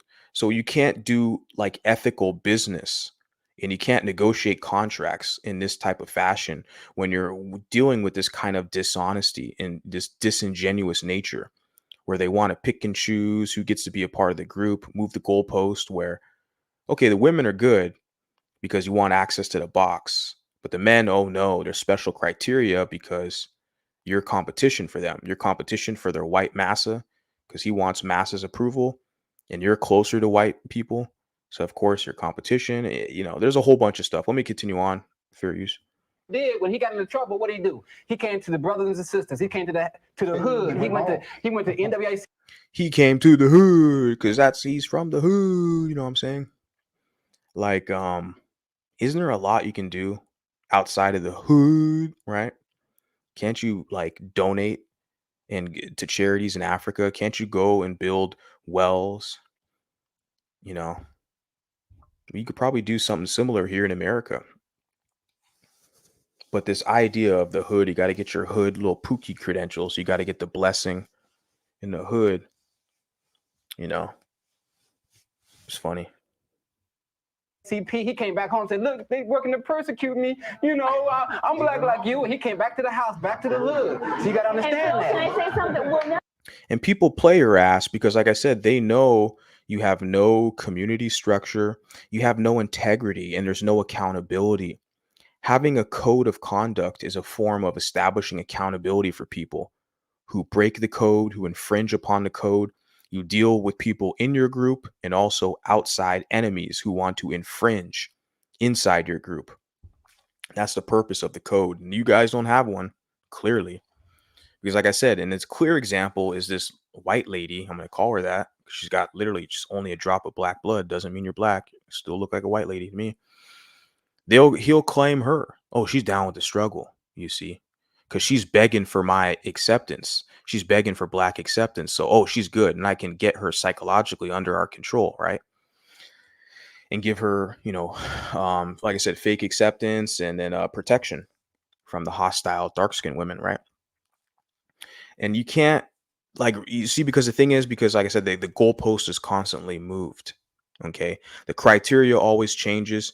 So you can't ethically move forward in that fashion. For me, someone like that, I'm like, I can't take you serious, And that's why people continue to play your ass out here. He's crying about Michael Jackson. Didn't the same thing happen that same era, 1994, with O.J. Simpson? O.J. Simpson married a white woman, lived in a white area. He said, I'm not black, I'm O.J. As soon as O.J. Simpson got into trouble, he went to your black ass in the hood, as you said it, and started to go to the church, black church, and, was trying to get black support. So everybody's been playing your ass out here. It's too easy because you don't have any self-respect and integrity and to have a code of conduct. Okay. You want to bring in these non-black people. Okay. And you want to, use them to your benefit and pick and choose and outgroup these people. It hasn't been working, man. I mean, I'm analyzing this 1994. And then even this queen here, she's got her, this whole arrangement here. She's got to go to the academia, the academic system to get her humanities degree. She's got her professor here. They're going to co-author a book that's going to benefit black people. Right. How's that been working out for you guys? 1994, where we're at 2023. Yeah, interesting. But I'm looking at it here and I'm sitting there like, you got no one to blame but yourself. And when this cat here from Ghana wants to provide you a different perspective, oh, you a tether, Yeah, right. Have fun. Continuing on, fair use. never know. What? We'll never know whether or not Michael's success has anything to do with himself getting lighter and lighter. But if you really look through the albums, Michael, became successful after Off the Wall album. He started changing, and each. Yeah, I don't buy into that he's became more successful. Michael Jackson was the most talented man in music history. Okay. So he's just a rare exception, essentially an anomaly, just extremely musically inclined. And he could sing, he could hit these notes that other people can't, these vocal melodies and notes, and he can dance better than anybody, can sing better than anybody. He had swagger more than anybody. So I don't think it has anything to do with him getting promoted more. Like I said, I grew up in the 90s, so I could say my favorite. Let me get her face off the screen here. Album afterward, he changed. Oh, let me go back. I want to say something about Michael. Because when I was as growing up in like the 90s, and then my favorite song from Michael Jackson is Remember the Time. I think it came out like 92, 93. The music video was top notch. I think he had the guy Devo from Friday. He was like one of the Egyptian guards. You had Eddie Murphy, who was like the Pharaoh. You guys remember that? And then you had like Magic Johnson, the basketball player. You had like top notch celebrities in that music video. The production was really good. And I remember as a kid, I was watching that, and I love the song. It was groovy. But here's Michael Jackson. He's light skinned. I think it was around the same time that song came out. Remember the Time. You guys remember that one? 1994. So that was kind of my introduction, I guess you could say, to Michael Jackson. But then Free Willy, the movie Free Willy came out like a year or two later. And Michael Jackson, had a song, and he was featured in that movie with the song. So it's like his career, his success has been pretty, like, because people talk about him in the 80s. Like, I'm a 90s guy. So I grew up and seeing him in the 90s, like his success was pretty steady and was continuing to elevate. Now she's trying to say because his skin got lighter, he got elevated higher and higher. But I'm like, his music's good. His music's always been good. I don't know, man. Just saying something. And continue on. Almost done here. Fair use. Each album afterward, he changed a little more. He became more and more successful, more and more successful. Oh, yeah. Now he's married a white woman. But they're trying to say because he's lighter skinned and married a white woman, he became more successful because he put in the fucking work, because he's touring, he's making good music, he's evolving with the times, he's jumping onto trends. I mean, they don't want to, admit the fact that there's people out here who work harder than your ass. Now he did some things to like alter himself. That's on him. But of course, are they going to say it's identity or confused? He's not confused. Remember, he's a pro whack. He's from the hood, so he's not confused, But yeah, Michael Jackson, for me, his success is because of the hard work, merit. Works hard. It's not because he got lighter skin and he married a white woman like this. And it's funny how she says that in front of this liberal white woman. So that's the arrangement that white people who are in that social justice work, these liberals, when they're around black, aggressive, pro-black people. Now, this is probably really pro-black woman because, we can just say that today's context, when they say pro-black, it's pro-black women. So this white woman, when she's there in her presence, she's got to hear that crap. She's got to hear her make all these offhand comments and, slick disses, about white people. Like, oh, he married a white woman. He gets more privilege and benefit. And she'll nod her head, this liberal woman sitting next to her massa, be like, yeah, you're right. Yeah, you're right. Controlling the whole damn thing. Sad. And of course, this white woman's going to be married. I've seen this play out, guys. This white woman will be married. She'll have children. She'll have wealth in her community. She'll have a structure, a family structure. And this queen will be divorced. She would have been married because of all the feminism that was drilled in her head, all the liberal shit that she, accepted. She'll be divorced, and she's going to be the one to initiate divorce, okay, according to statistics, over 80%. And then she'll have her 2 kids, whatever. No man in the house. So now who are you going to blame now? Still going to blame white people, white women? Or are you going to blame yourself, right? Or are you going to just blame Tyrone, right?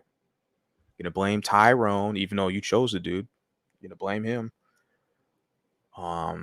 It's no accountability. You got to blame somebody. Continuing on, fair use. Yeah, well, we just It's topped it totally off. assimilated into For white. lots of reasons. And then a white woman's like, and he fully assimilated into whiteness, right?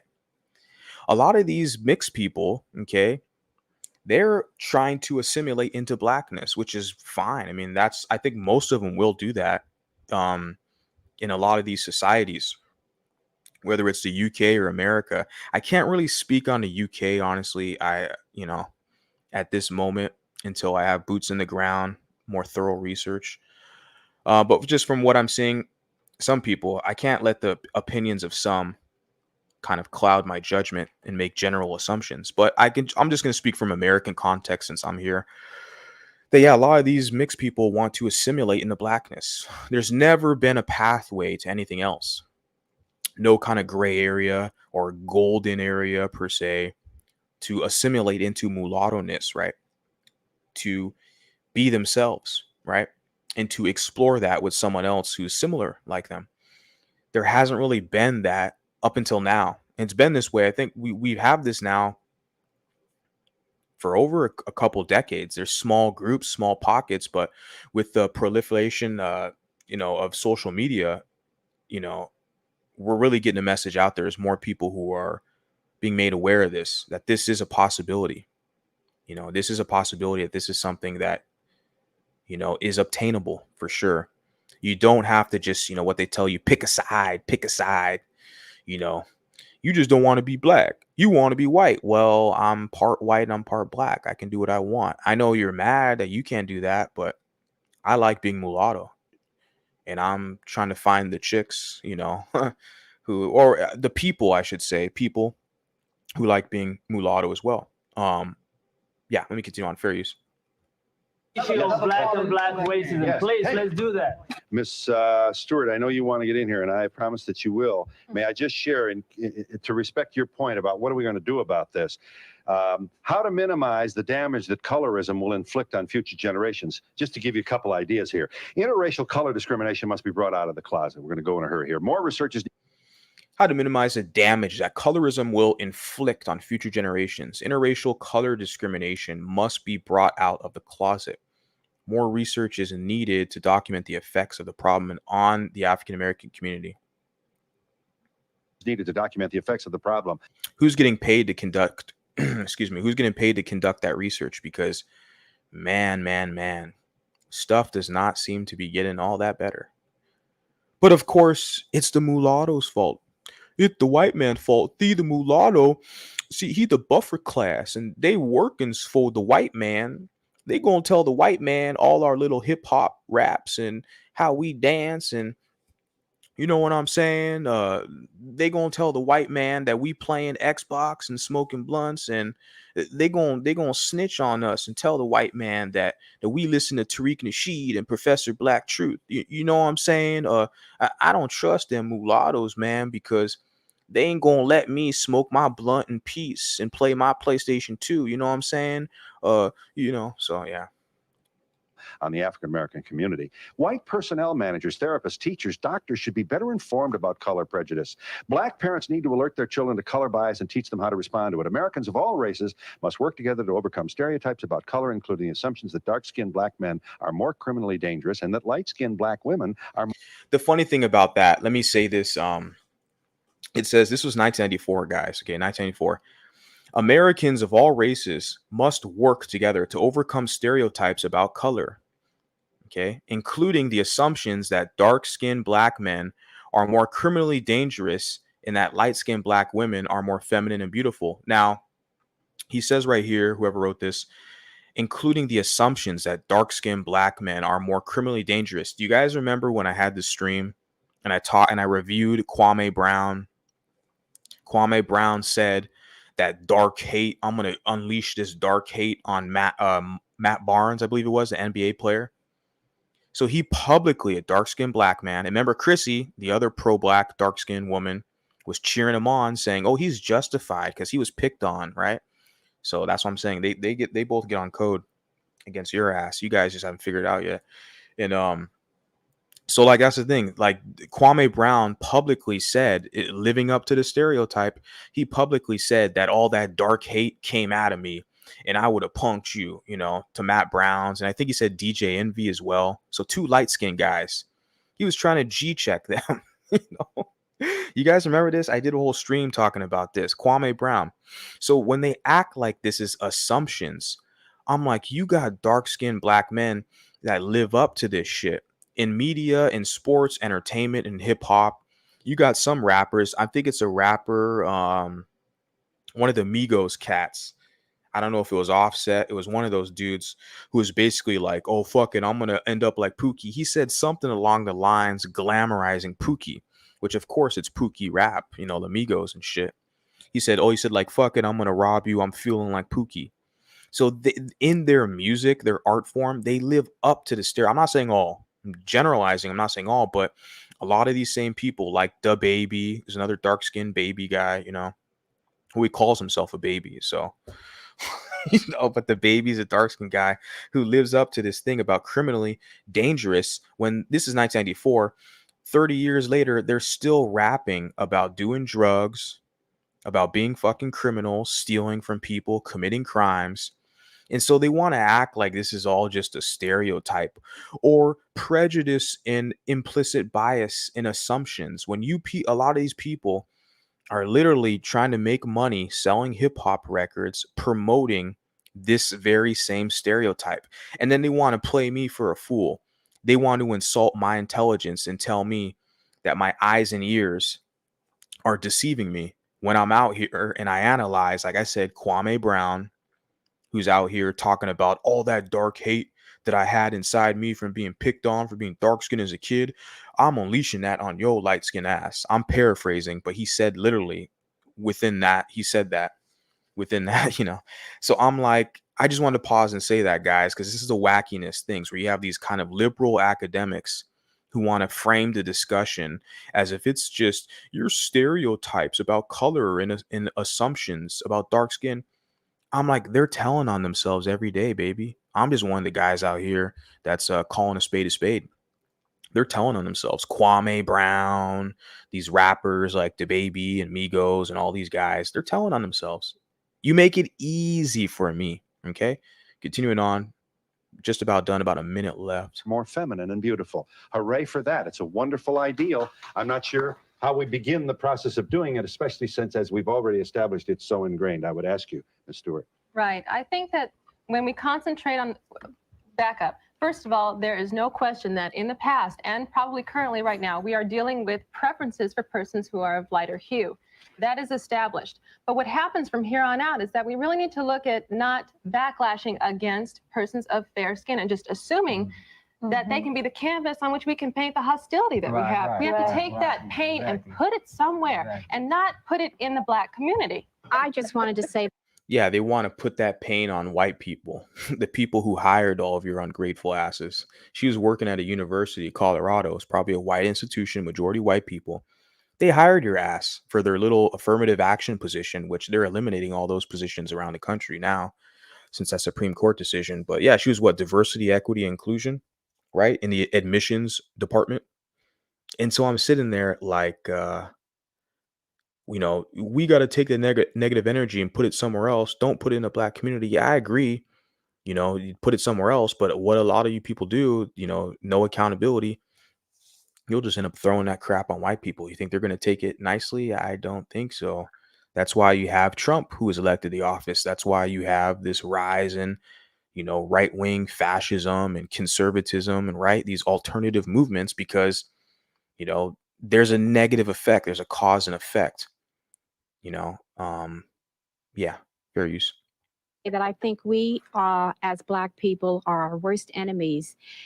And the perfect example is what the young lady on the right said, that she considers herself not Black.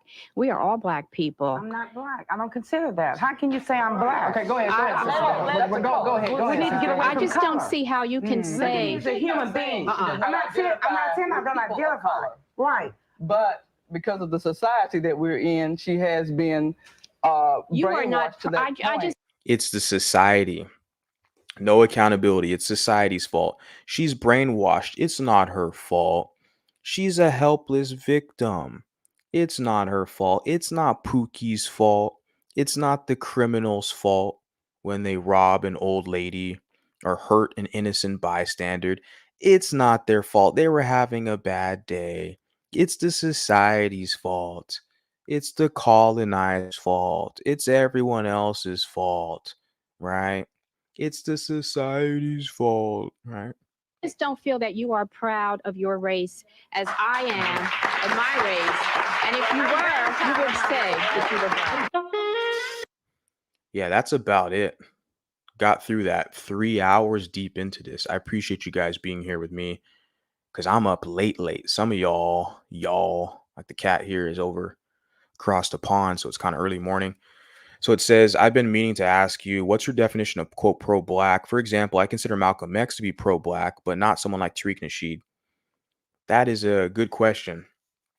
Yeah, because like I said, I think I've said this previously. I kind of laugh sometimes and say pro-black or pro-whack because it does hurt feelings. That's the intention. But the thing is that there's real pro-black people. Like I met a lady. I can share actually the lady so you guys can get kind of a visual. I think the organization she has, it's called One Africa is what it's called. Let me share here. I pull up.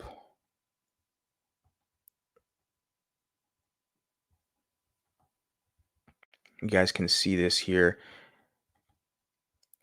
This is my Instagram page. So if you guys aren't following, go follow over there, my Instagram. So you mentioned pro-black. This is me, got the black fist, right? Definitely proud.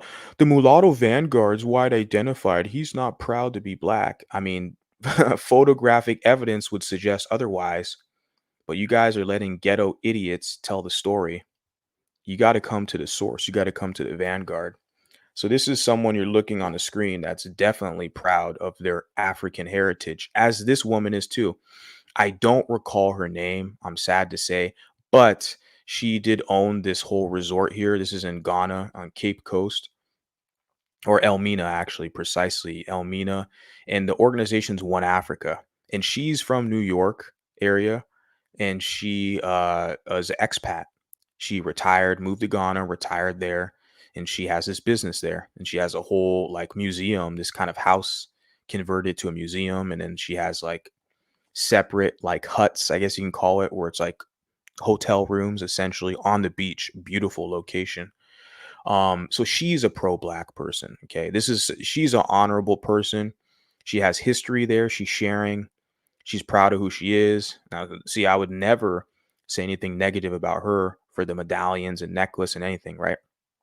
She has good energy. So this is a true, authentic pro-black person. I'm not pro-black, you know. Don't mind the the bracelet and the clenched fist, right? Don't mind any of that. I'm not pro-black. But yeah, I'm not pro-black, but I'm not anti-black either, because you'll have a lot of idiots who will whine and cry, too much of a coward and a pussy to get on camera and challenge me, you know. But they have a lot of, you know, or it's not even that they get on camera. They just they're out of touch with reality, or they're old and antiquated. They're living in the past. When I'm a millennial, 2023 here. Like I said, just to answer your question, to paraphrase, make it short, she's pro-black. So I would never ridicule her because she's not on the internet. Like you said, Tariq Nasheed, who's on the internet, dancing around, acting stupid, you know, trying to create drama and get money and, you know, sell inferior products to people, right?